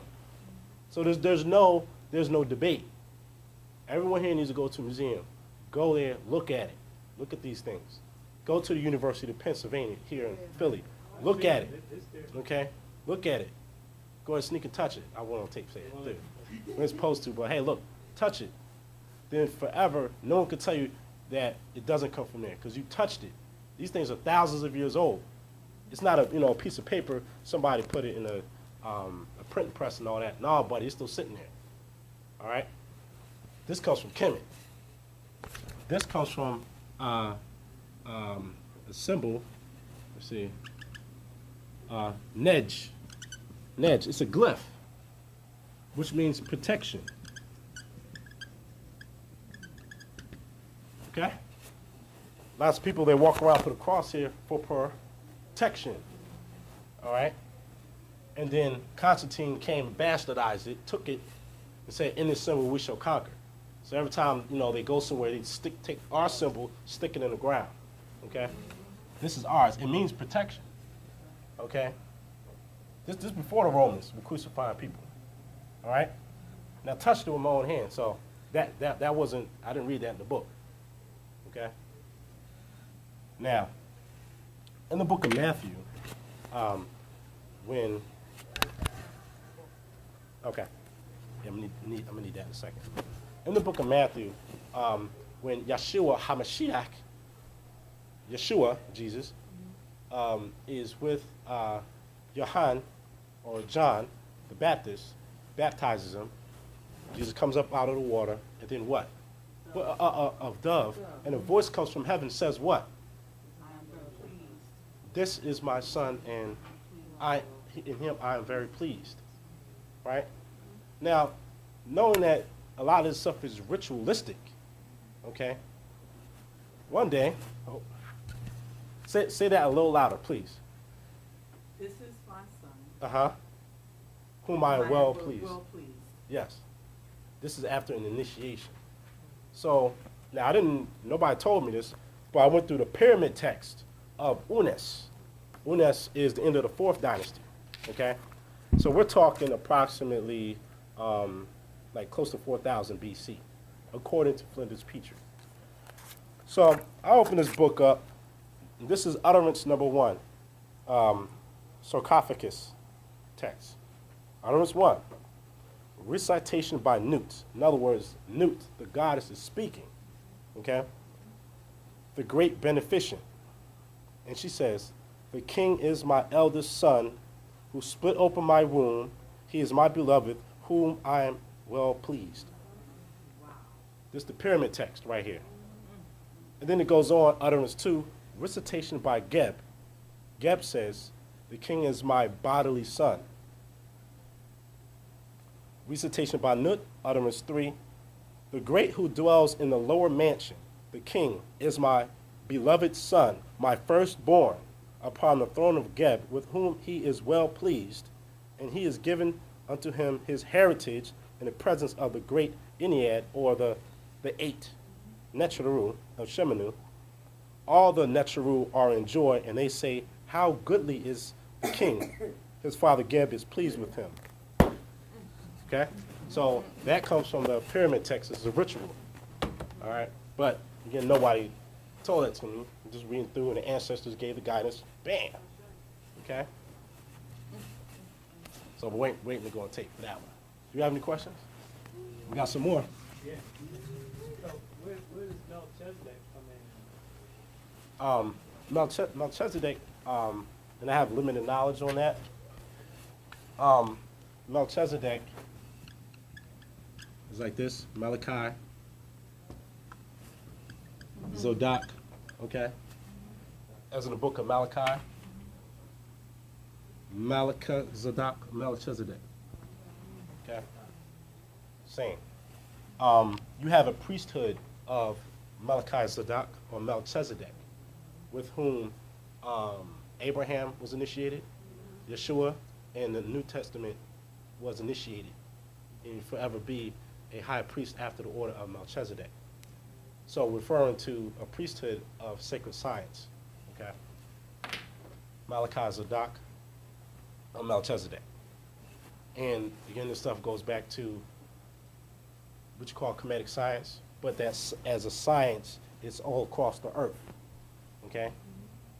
Babylon, Sumeria, Khemet, Amexem, over here, Hindustan, not India, Hindustan, okay? Pursu is the ancient word for saying Persia. Pursu, it's in the hieroglyphs, looked it up. Pursu, lands such as Babara. Remember, there's no L's, Babylon, Kemetic. All these sciences were dispersed across the whole planet. Okay? Some people say Asia or Asia, however, whatever word you want to use, it is what it is, and it happened. Okay? They say that Asia was the name of old man. Yes. How was that coming about? I have limit. I don't know. I'm not sure. Many of our Moorish brothers and sisters, they'll have more exact knowledge on that. Okay. Any other questions? Any more questions? Wow. How do you feel about the information? Basically, it opens up your eyes. It opens up my eyes to things that you had questions about, but could never get answers to, as far as origin, beginning, truth. Personally, for me, it makes me more energetic into knowing who I am, the ancestors, my fathers and mothers, the foundation of the earth, of the world, who we are, what we brought, and how it's still ours, but we've been tricked into not recognizing it. Yeah. But to recognize it is really exhilarating for me. It's like you just need to do a couple more takes, so I can take them. Since you mentioned ancestors and recognizing things, there's some. I'm gonna paraphrase this. In the Kemetic literature, it says the words and wisdom, like the words of the ancestors, copy them for their right and exact. Copy them, okay, for this wisdom. So we all heard that how, say, the Old Testament, the Bible, they say all this stuff comes from Khemet, but let's get into some specifics. All right, there is a sage, okay, a wise man by the name of Amexem.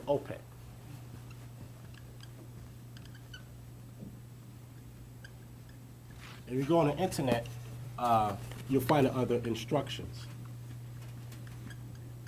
of Amexem. Now, remember, see, after Moses leaves out, okay, remember, he was a priest, a high priest from the city of Anu. In the Bible, they say On, Greeks say Heliopolis, city of the sun. Remember Helio, Heru, okay? Now, him and his scribes he has scribes with him, okay? When he leaves out, he has Kemites with him. When the Hyksos were put out, they had some Kemites with them, and or people who had knowledge from Kemet going into Jerusalem, Palestine, okay? So these people had information and knowledge of the instructions of Amenemopet. Here you go. Amenemopet says, "Give your ear and hear what they say, and apply thine heart to apprehend. It is good for you to place them in your heart. Let them rest in the casket of thy belly, that they may act as a peg upon thy tongue."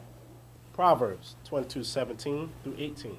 "Incline your ear and hear the words of the wise, and apply thine heart to my doctrine, for it is pleasant if you keep them in your belly, that they may be established together upon your lips." Okay. Amenemopet. Oh, by the way, Amenemopet is more 19th dynasty, 20th dynasty. Okay? So we're talking somewhere between here. I don't know the exact date, but in between here. Okay? It's in between here somewhere. Amenemopet. Okay? But however, when was the Bible put together? Way later. Okay? We have 1611. Yeah, right. Okay. Next one. Amenemopet says, "Beware of robbing the poor and oppressing the afflicted." Proverbs 22, verse 22. "Rob not the poor, for he is poor, neither oppress the lowly in the gate." Amenemopet. "Associate not with a passionate man, nor approach him for conversation. Leap not to cleave to such a one, that terror carry you not away." Proverbs 22, verse 24 through 25. "Associate not with the man of anger, nor go with the wrathful man, lest ye learn his ways and get a snare to thy soul."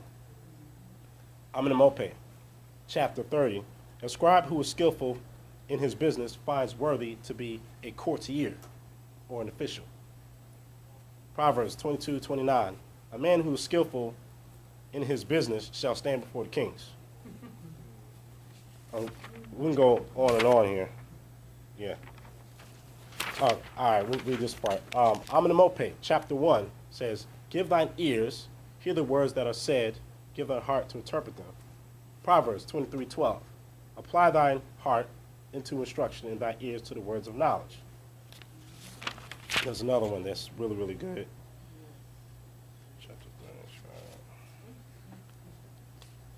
3. Well, I guess it's convincing so far, right? Okay. All right, so we don't need. Okay. So let's give you something else. Now, okay, so, all right, let's talk about the Phoenicians real quick. All right, we know Phoenician comes from Phoenicia, comes from the word phoenix, okay? Going back to the word purple, okay? You do have other leanings, okay, to this. Phonics, we have that phone, okay, which means sound, cell phone, all right, sound. Is that correct, Dula? All right, pardon my handwriting. Phonics, phone, sound, all right. Another word associated would be like purple, because like purple sashes that the Canaanites, okay, were utilizing. But they were also merchants, seafarers, okay?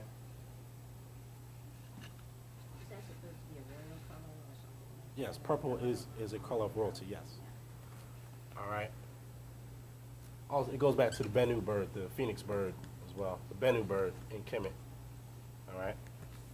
Now, the Phoenician alphabet, you could go on the internet, you can find the Phoenician alphabet, okay, which is a root of what we write nowadays. Yeah. Now the Phoenicians, as we call them, they didn't call themselves Phoenicians. Greeks called them that. They called themselves. Here's a glyph.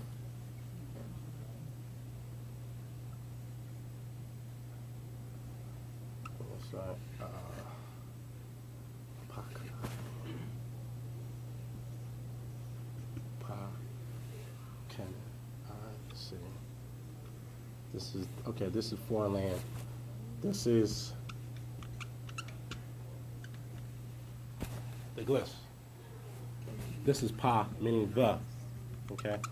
The. Canaan, Kanane, put that there. This is a boomerang. When you throw a boomerang, it's what? It goes far away. So they're speaking about a foreign land.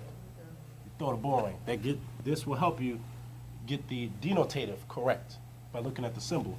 These are mountains referring to something far away from you. Foreign lands, okay?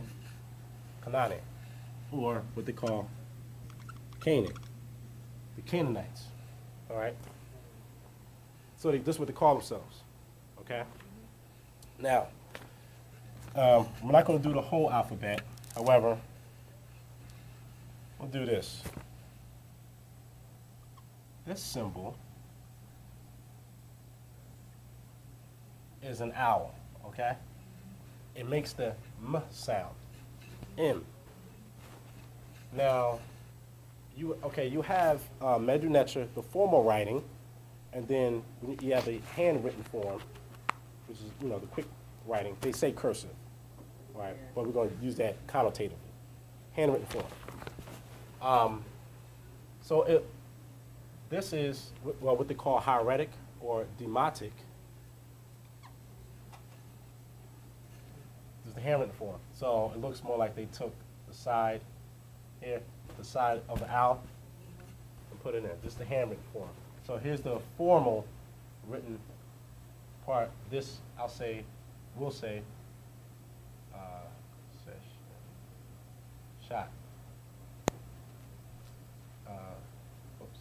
Sesh and shot means document writing, which you write on paper, okay? This is the form that's used for documents, legal documents, treaties, etc., all right? Now this makes this sound, so when they say, oh, that's where the M comes from, all you gotta do is take this and flip it this way. There, all right? It's also related to this. This here, let's just say 4,000 BC. Not saying it started here, but it goes back that far. This here is about the same time as this, okay? Handwritten form, or what they call cursive hieroglyphics, all right? Now, the Phoenician, according to, when you go in the book, the contributions of the Nile Valley Contributions to Civilization by Anthony Browder, he has a list in there.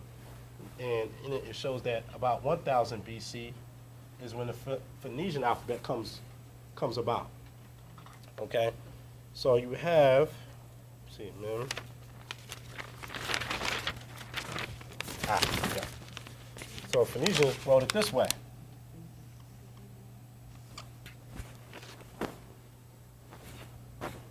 See the development, okay? Later on, people started doing that, then this. Coming from Nile Valley, all right, to Canaan, all right? Because remember, Canaan was also, or Palestine or Phoenicia was a province of Khemet, okay? Especially during the time of their empire, okay? During the 18th dynasty, 19th dynasty, okay, 20th. So then you have this influence going across the board to what we have now. It comes from this, the owl. Well, either way, it's still our stuff, one way or the other. Whether you do this, doesn't really matter, okay? So, there's really no sense in bickering, well, you're a Moor, or you're a Hebrew, and you're this, and you're that. Like, come on. Apples, pears, okay? You're a woman, so let's say you may need more calcium than I do, okay? Because, women tend to lose a lot of iron during their moonly cycle, correct?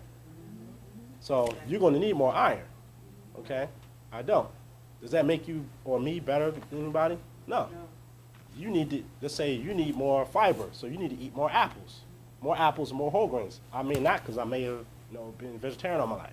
Okay, you may start to come into it, so you may transition to diet. Does that make you better? No, it is a need. Okay, so some people may have more of affinity towards, say, Hebrew Israelite. Do your thing. Okay, some people may have more affinity towards Khemet. Do your thing. Okay, just because I may be into Khemet and this person is Hebrew Israelite, I'm not going to walk up to this person and say, oh well, you're wrong. You need to, this comes from this and this comes from that. All right, if you have that conversation, that's fine. But I don't expect you to convert to what I'm doing. Okay, do your thing. Let's just all know where things come from and come together. Because Kemet is not the first civilization. Okay, Kemet has its roots in what we call equatorial Africa. Okay, as they say themselves, they tell you that. We don't. You can just read the text. All right. By virtue of the fact that the term for south and up is the same word. Up. Okay? Up south. All right? They call the land that you call, say, today, Ethiopia and Kenya and Uganda, they call that Kintu, which means placenta land. Okay? So, the roots of Kemet doesn't come from what we call Western Asia or Europe. If you want to know this, ask them themselves. If you want to know about the Phoenicians, why don't you ask them? What did you call yourself? They didn't say Phoenician. Ask them. Ask them, what did you call one of the Most High? They'll say El. Okay, and they'll tell you that, yes, we're also kinfolk to Kemet. In Kemet, they said air. We say El. It's the same word. Okay? Again, this is the eye, the all-seeing eye of Heru, the sun. This El is the sun. The sun and the moon and the stars are the energies that affect the earth and your mind and your body. Okay? And that's the sciences behind it. All right? So when we have people such as, Yeshua come and teach and saying things like, in the Lord's Prayer, how does the Lord's Prayer go? Who art in stars, sun, and moon. Hallowed be thy name. Yeah, hallowed be thy name. Sacred is the name. Okay? Thy kingdom come, thy shall be done on earth as it is in heaven. Okay? So, in that sense, he's still going back to our sciences. In this case, we'll say Kemetic science only because we're talking about that culture. Okay? So, I'm going to try to do a 3D drawing. This is the pool, and you're looking at it. Okay? In the pool, you'll see a reflection, correct? You'll find this, in the temples in Kemet. It's still there now. Okay? That kingdom that should be done on earth as it is in heaven. That's why you see the reflection pool. To illustrate this concept. That's why Washington, D.C., they have the pool next to the monument. Okay? They say it's not a true Tekken, by the way. They tried to duplicate the science, but they couldn't. Because a true Tekken, or obelisk, is cut from a single stone. You go into the mountains and you cut it straight out and lift it up. Okay? Oh! Lift up. Okay? Lift up.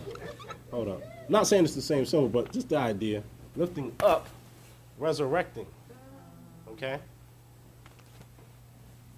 When, we'll come back to that. We'll come back. Okay. So, as above, so below. Okay? This is the science here. They say that Yeshua was a student in Kemet. Even when you read in Holy Cross, Circle 7, or if you're reading in the Queer and Gospel Peace, whatever one, it still says the same thing. He was a priest in Kemet, and he passed the 7 tests, correct? Okay, 7 is a divine number, okay? Whether you go to the Bible, either way, you studied in Kemet, or if you go to harder historical records, you have Yeshua ben Pendera, okay? A student of Yeshua ben Parachia, okay? And you get these references out of the Talmud, Okay. They say that he was a student in Egypt, okay, and then was stoned to death and then crucified the day before the Passover, okay? This is like the harder historical records, you know, aside from the symbolism, okay? It's Kemetic science. Any questions? How y'all, you know, comments, anything? How do you feel about this? This is awesome. It's very fulfilling. One of the main things it tells you that you've been hoodwinked for a long time. And it goes back to generations generations of knowledge that we didn't have from our grandparents and so forth. So it's very informative. Did everyone get a chance to take a look at this? Okay. Yeah, go ahead, take a look. That book that was just passed is called the Persian Hieroglyphs. Okay. See if you remember how to do this.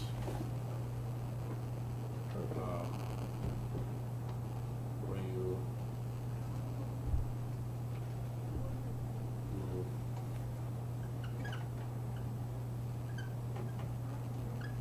Persian Hieroglyphs.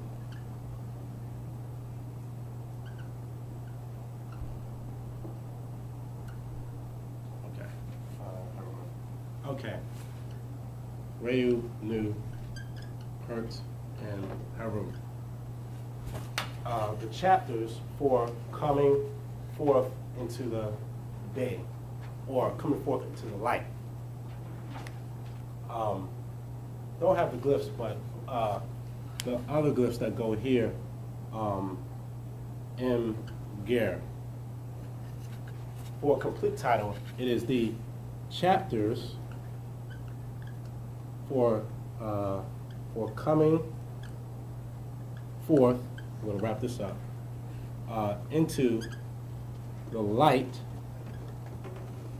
from darkness. There you go. The Pertham Haru. So you can go on the internet and look up the book of coming forth into the light, or coming forth into the day. Okay. Any questions? What's the name of the other book, the pyramid? The pyramid text. I can find it. Is that like last Yeah, year? yeah, yeah. Yeah, there you go.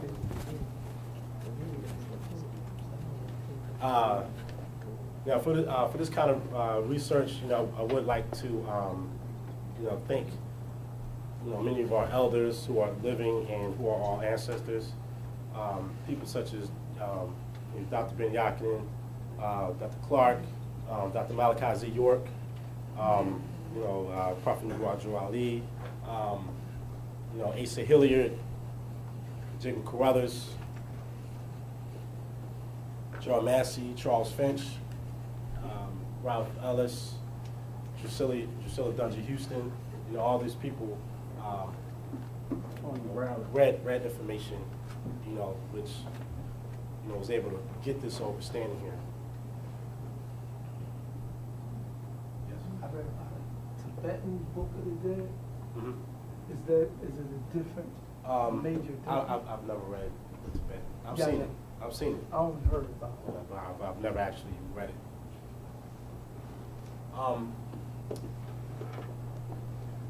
So everything's clear, everything's straight, everybody. I had a question. I heard that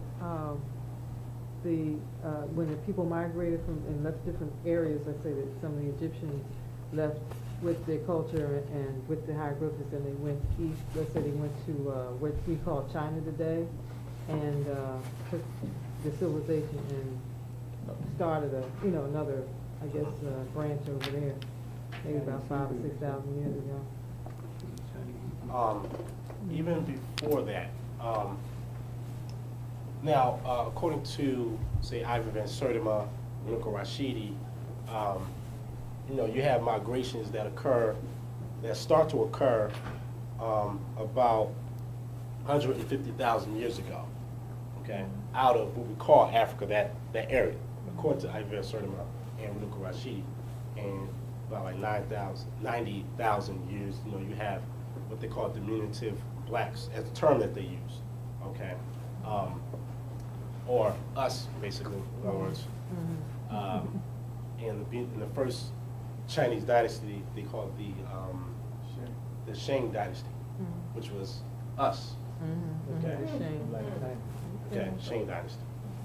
All right. So yes, that is right. You know, but see, even here, you know, like, too big. Make it smaller.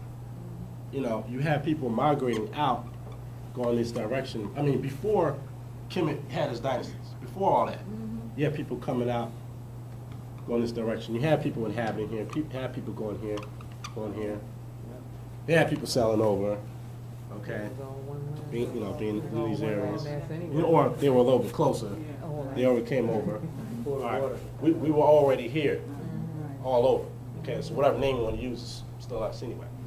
Okay, and then Kemet, because he kept the records, is why it's very important, because he kept the record and you got the concept still sitting there, and you can't erase it.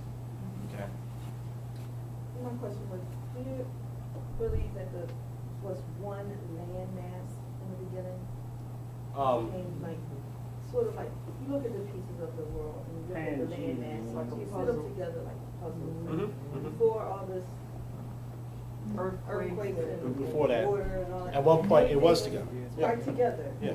So, and the earth is round, so it's one land mass, and then it's broken apart.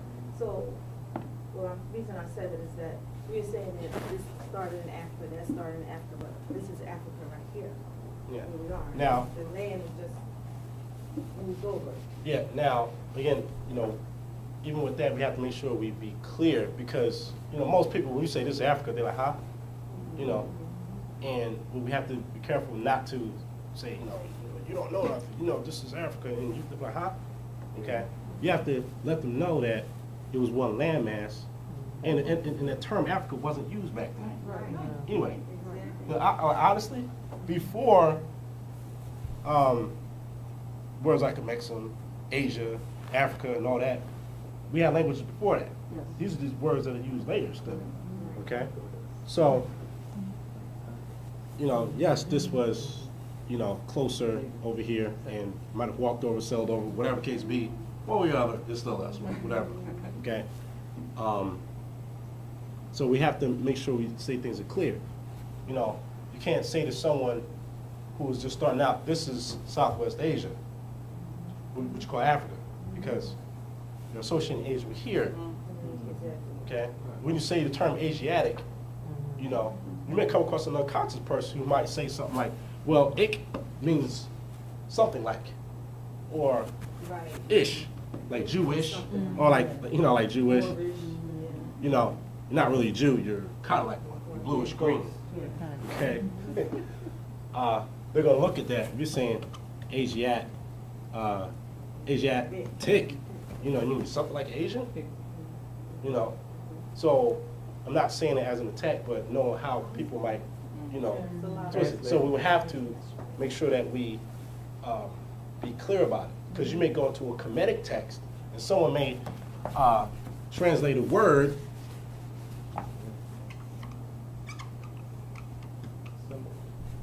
This here is Amu.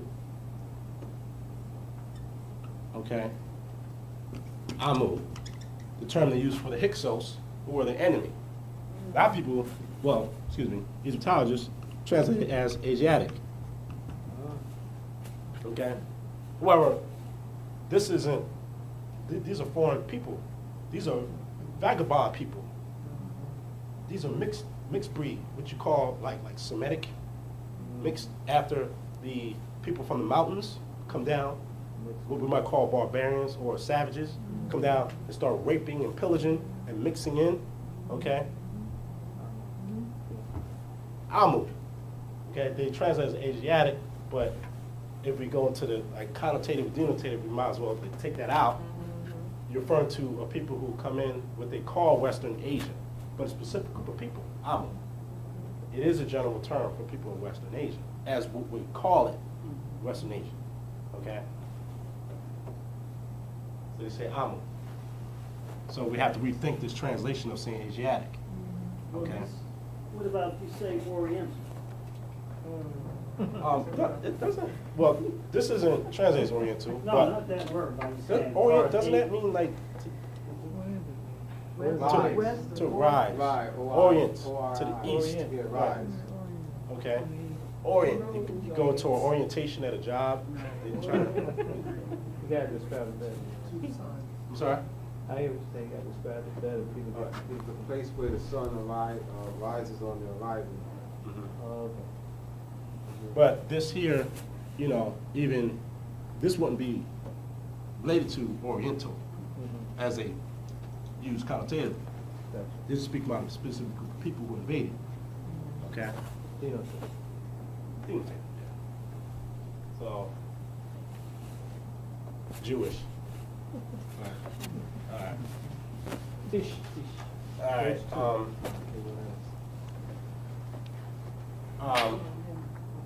All right.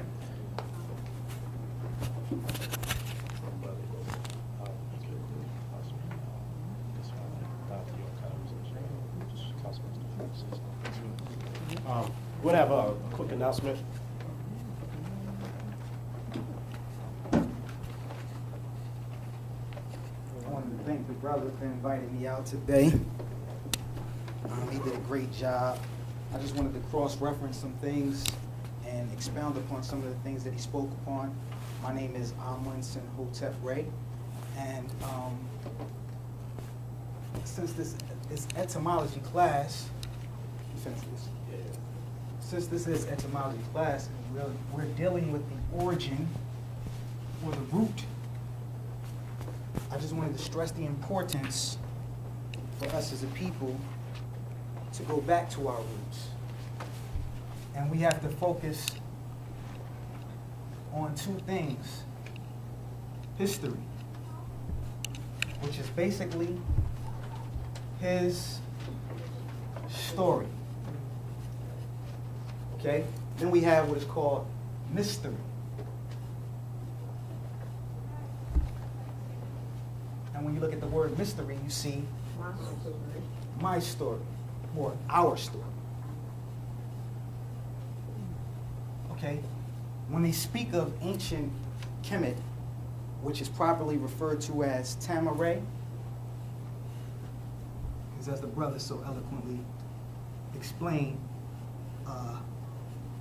there was civilization before Khemet.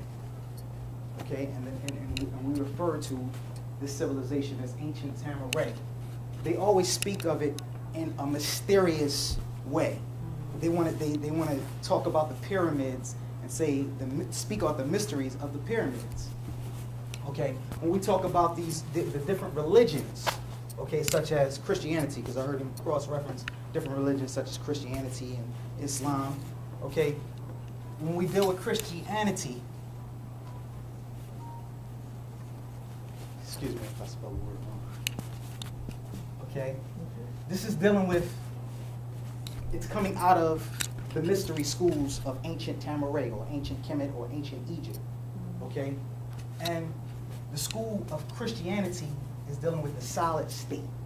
Okay, it's dealing with the physical aspect. Okay, we have another school.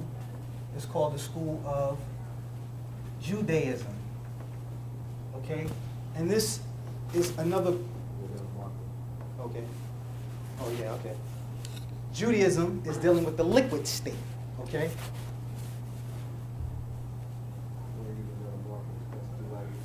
Everybody knows he's another marker. He's the different color. Okay, and then we have a religion that is very prominent in this day and time called Islam. Okay? And that's dealing with the gaseous state. When you deal with these three states of existence, solid, liquid, and gas, it also coincides with the mystery sciences of ancient Egypt, which is what we have or referred to as the Ka, the brother so eloquently spoke of, which is the spirit, the Ba, which is the soul, and we have what is called the Ankh, okay? And that is the spiritual body, correct? Or the light body. Or the light body, which is ether, okay? And the physical body is Khat. We got the physical body, K-H-A. See, so when they speak of Jesus, who the brothers explained to you earlier, would be Jesus in Egypt would be equivalent to Haru or Heru. And I don't know if you know the story of Haru or Heru. Are all of you familiar with the story of Haru or Heru? Okay, Haru or Heru was the son of an ancient Egyptian, one of our ancestors, Asaro. He's the son of Asaro and Aset. Have you got all this right here?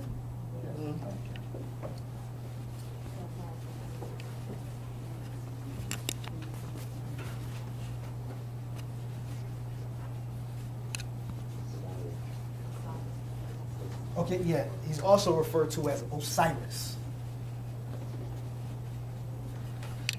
And the brother was speaking of the Lord's Prayer. When they speak, we know that the Bible is broken up into two languages, Greek and Hebrew. Okay, so the word that they use for heaven, okay, is Oranos in Greek. When he says, "Our Father who art in heaven," and Oranos is dealing with Orion. I'm spelling it wrong. Orion.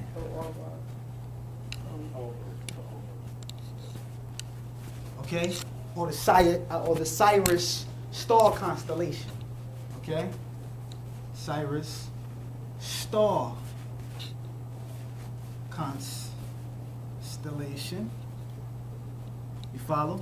So if you take the first part of Orion, right, which is also represented in the symbols in ancient Tamaray, is the sun, and you combine it with the word Cyrus, you get Osiris or Asaru. Okay, Asaru was the pharaoh who had the connection with the deity Re, who they say is. This is the mystery school. I'm just going briefly through the mysticism of ancient Egypt and how religion was taken out of our mystery schools, and how how it's imperative, how it's important for us to get back into our culture, because we'll find out what they did was they took stories, or should I say myths, and they made theories about the myths, and this is where you get mythology or mythology. You follow? Because they, like I said, in ancient Tamaray, it was a mystery school. So they being as though they didn't have the facts, they made a lot of speculation. They speculated on a lot of different things. Some of the things that we spoke of in ancient Egypt, like he was speaking of Khepri, all these were symbolism. We had the sacred meanings behind that, but some of it was surface information, and other information was for the initiates. And these initiates belong to, as the brother was speaking of, they belong to an order, which is an ancient Egyptian order, and it's called AEO. How many of you are familiar with ancient AEO? You familiar with the ancient Egyptian order? Okay. The brother, when you were speaking of Melchizedek, okay, Melchizedek would be equivalent to the high priest of the ancient Egyptian order, Atum Re, who we refer to in this day and time as Pa Nazdor Amanu Great Akta. Okay? So when you ask about Melchizedek, Melchizedek also is referred to in the Bible as the Ancient of Days. Okay? Now, if you go into ancient Tamaray, which they refer to as Khemet or Egypt, you'll also find that Atum was called the firstborn of the deities. Okay? So he, as the brother eloquently spoke of, he gave birth to Geb and Nut, Shu and Tefnut, thank you. Shu and Tefnut. Geb and Nut gave birth to Asaru and Haru. Okay? And I mean Asaru and Aset.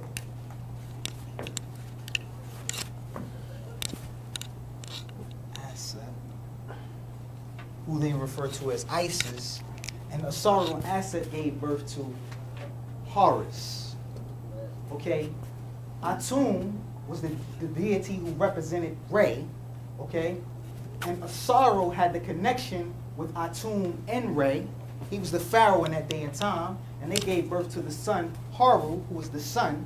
So when Asaru's brother, whose name is Satuk, killed Asaru, when Asaru's brother, whose name was Satuk, killed Asaru, there was a ritual that was performed, okay, symbolically.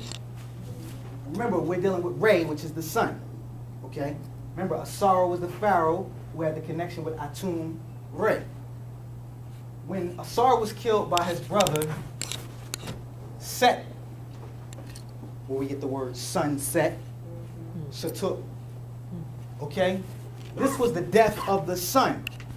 Haru also means horizon or resurrection.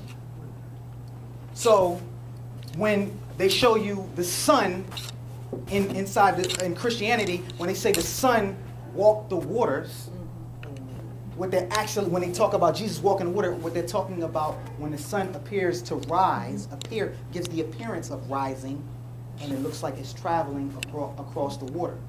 This is the ancient Egyptian mysteries. What I'm speaking to you of is called Wu Nu Wapu. Okay, and I brung some literature. The brother said we only had 2 minutes, so I'm going to wrap it up. I just wanted to expound on something. Did you guys get everything? Is any questions? If you're more interested in learning more about your culture and getting into the language, I also have some text with me. I want to thank the brother again, who I know as Narmir Sin Ray, his ancient Tamarayan name. I want to thank him because he did a great job. And thank you for your time. This term, shoreme, means to say sue for peace. It means peace, okay? Now, this here is an old Kemetic greeting. So when you walk up to someone, you say, peace. This goes back to our Kemetic ancestors greeting someone saying, shoreme, okay? Now, we'll call that the Kemetic R, okay? And it is possible that they roll the R maybe, shorome, maybe. But the Kemetic R, Semitic languages, Hebrew, Arabic, Ugaritic, okay, Phoenician, all these languages, we're going to designate them as Semitic. Becomes an L, okay? Now, being that that's true, then it becomes Shah, Shalome. Now, when the word passes into another language, oftentimes you will have changes. So the last sound drops off, you get shalom. All right? So when we say shorome, you're going back to the original term, shorome, and here's the glyphs for you. Oh, by the way, see how this looks? Well, the Hebrew sound shah is this. Doesn't that look like that came from that? See? This is shah in the Hebrew, Aramaic. This here in the Kemetic is shah. Shah. evident, obviously, this is older, okay? And being that the early Hebrews or Israelites, we established that they were in Kemet for 430 years, okay? So whatever culture and language they had, when they got there, they may have had a language. When they left, they were Kemites, okay? If you just stick to the biblical account. However, many of the original scribes were Kemites, all right? So we have to, we get that etymology down. Oh, by the way, etymology is what? Say it again. What does etym? Well, we're talking about the origins of words, right? Or roots of words. Well, etym. One day I said, "Oh wow, that sounds like Adam or Atum." Yeah. Right? Let's start with Atum. Okay? Atum is the first nature or deity depicted as a man. Okay? Atum. Give our deity the respect. Oops. So here's the Medu nature. Atum. So I write it. See, tune. Tune, here, this is the root word. Tune, which means to complete. Representing the setting sun. So during the day, the sun is completing its cycle. Atum. Atum Ra. Okay?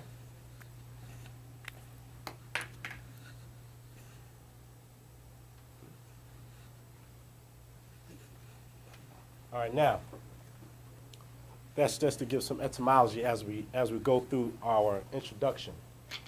Okay.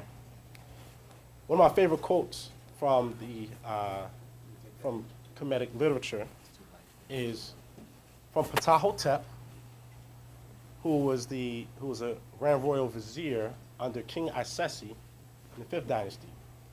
Be not arrogant because of your knowledge. Take counsel with the ignorant as well as with the wise. For the limits of knowledge have not been set, nor has anyone reached them. For wisdom is rarer than emeralds, and can be found amongst the maize of the grindstones. Okay? End of quote. Okay. That's similar to what George G.M. James, our ancestor, said. Stop quoting his Greeks, quote your own stuff, right? All right.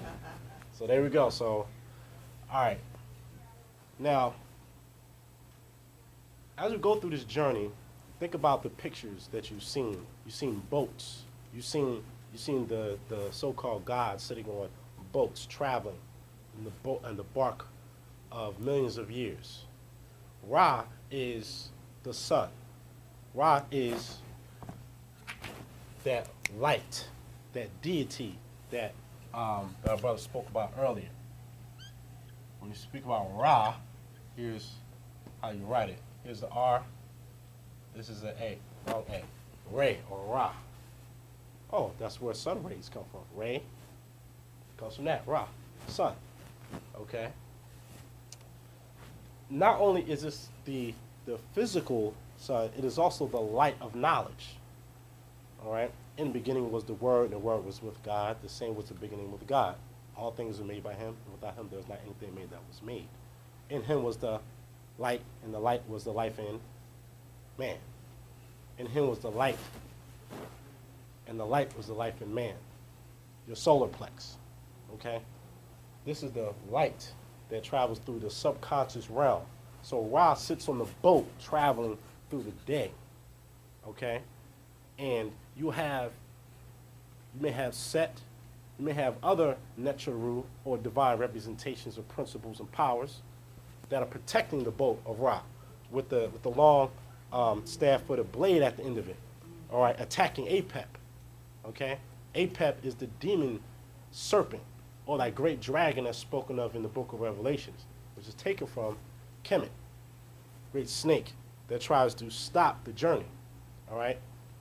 Ra is the light of consciousness, and the boat is the is the vehicle for which your consciousness moves, all right, throughout this journey. So when you're looking at these pictures, you're not just looking at, oh, this is somebody riding on the river. This is a representation of your journey, all right? When many traditions say things like, you know, you have a soul that travels from one lifetime to another.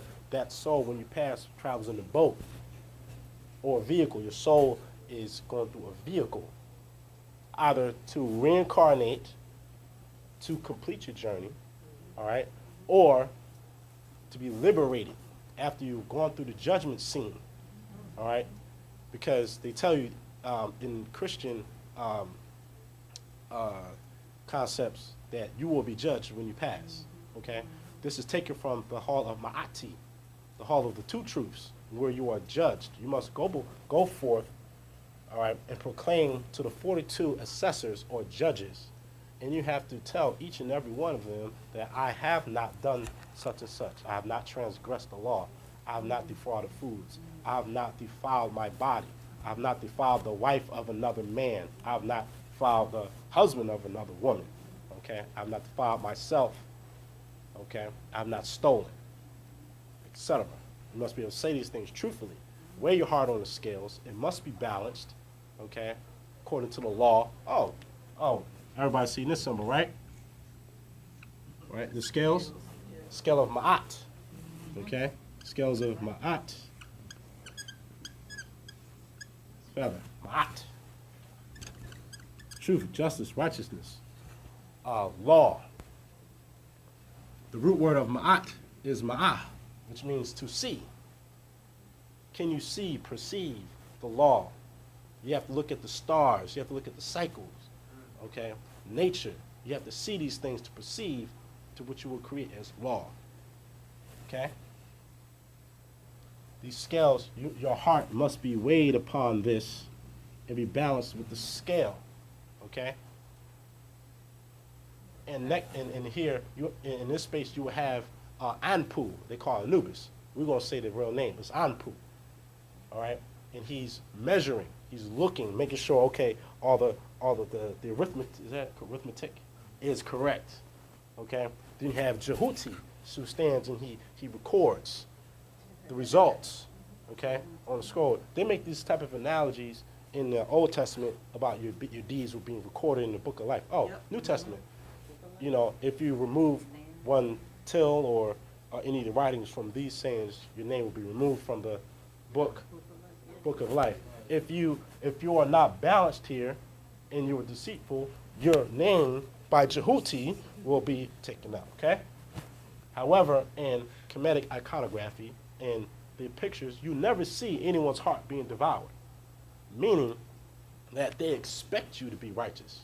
Whereas though when you look in European pictures, you see people getting devoured, destroyed by demons. They expect this for themselves. You never see in Kemet, everyone's heart is always balanced. So you have a monster with say a head of a crocodile, body of a lion, okay? Stand on the side, ready to devour the heart, okay? But you never see it actually done because it's expected. It is a part of the culture for you to be balanced, okay? In Buddhism, they speak about this as the middle path. Balance, well, let's put that, I wasn't too balanced. Straight across. Balance. Balance the middle path, okay? Because these teachings were taken to that area. And Siddhartha Gautama spoke about the middle path, which is Ma'at, okay? Any questions? All right. Now, does everybody have this down? Okay. All right. So we got the etymology, you got a little bit of Ma'at. Now, to see what we can do with the words here, you can trace the various meanings of words and meanings through the sounds. You can do the same with, say, some folklore, some things that we grow up as children in cartoons and nursery rhymes and things like that. Again, the word deity means shine. It's a verb. Deity is a verb. It means shine. To refer to him as a deity, I'm using it connotatively, all right? I'm associating a characteristic. So I'm associating a characteristic that he has. He illuminates with knowledge, all right? So therefore, he's a deity that's connotative, because I use it from a verb, to shine, to a noun, referring to someone who has the characteristics of shining, all right? So it's very important that we understand words, all right? My brothers and sisters, it's been a long journey, you know. It's an honor to work with Sister Sandra, my man, Brother Rob, Brother Noah, Brother Senjeti, and Brother Yahya, Kemitu, Sister Zodiacus. We're gonna make history, all right? We're very serious, and we're dedicated. You know, I've been at this for a long time, Brother Taj, and we were supposed to have a school 16 years ago. I promised my nieces 16 years ago that I would have a school for them. They're now grown. I failed them. They're now grown, and they have now children. So I'm very, you know, my heart, just because I'm so into this, all right? And I will not fail my nieces, my great nieces, my great nephews, and my daughter. We will have schools. We won't fail Noah's daughter. His sons are grown now. All right, so we will have schools. We're going to sue board educations throughout the country. We're going to write petitions. We're going to have petitions. We're going to send petitions to Congress. We will be proactive. We're going to go to The Hague, United Nations. All right? Be very serious. We will make history. All right? So without further ado, I'll present to you a deity, using connotatively speaking, Brother Senjeti Ankh.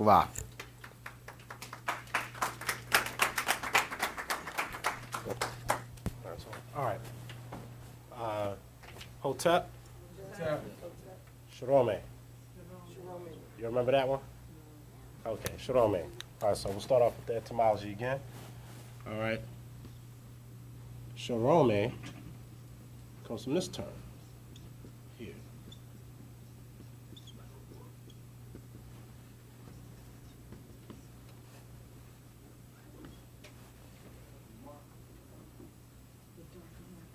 Darker? How's that? Is that better? Yeah. Okay.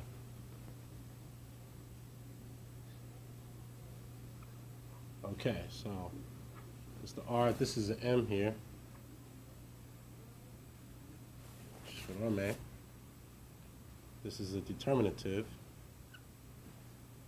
Okay.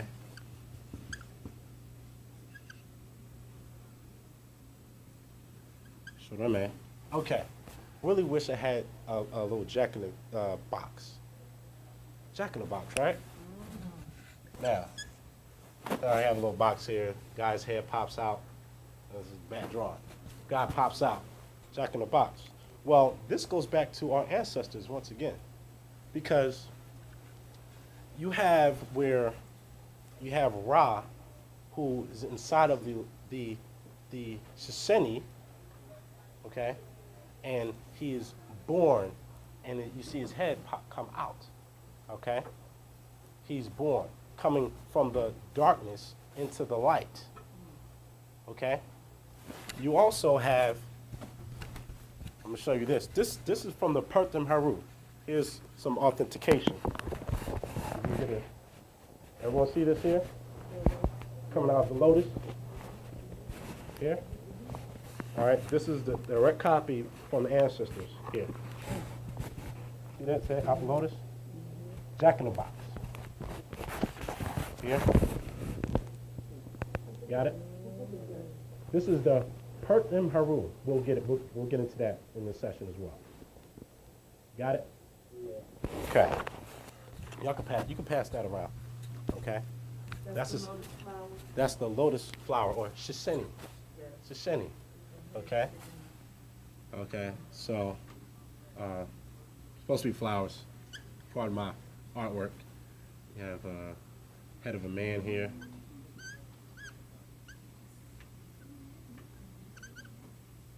Supposed to be a head of a man.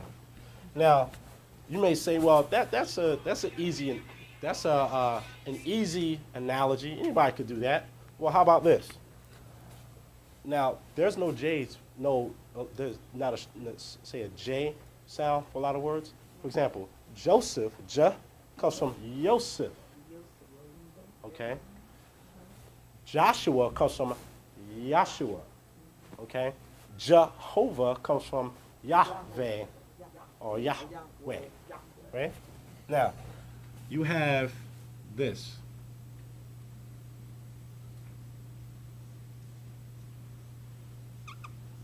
This is the Ankh bird, or Aku.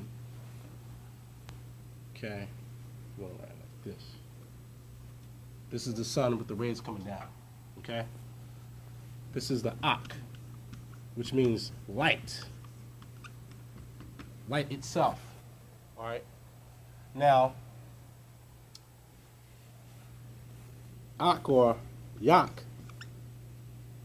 Well, remember why it becomes a J? Remember that? Well, Yak or Jack can become Jack. It's the same sound. Jack comes from this, Ankh, light. Jack in the box pops out from the darkness into the light.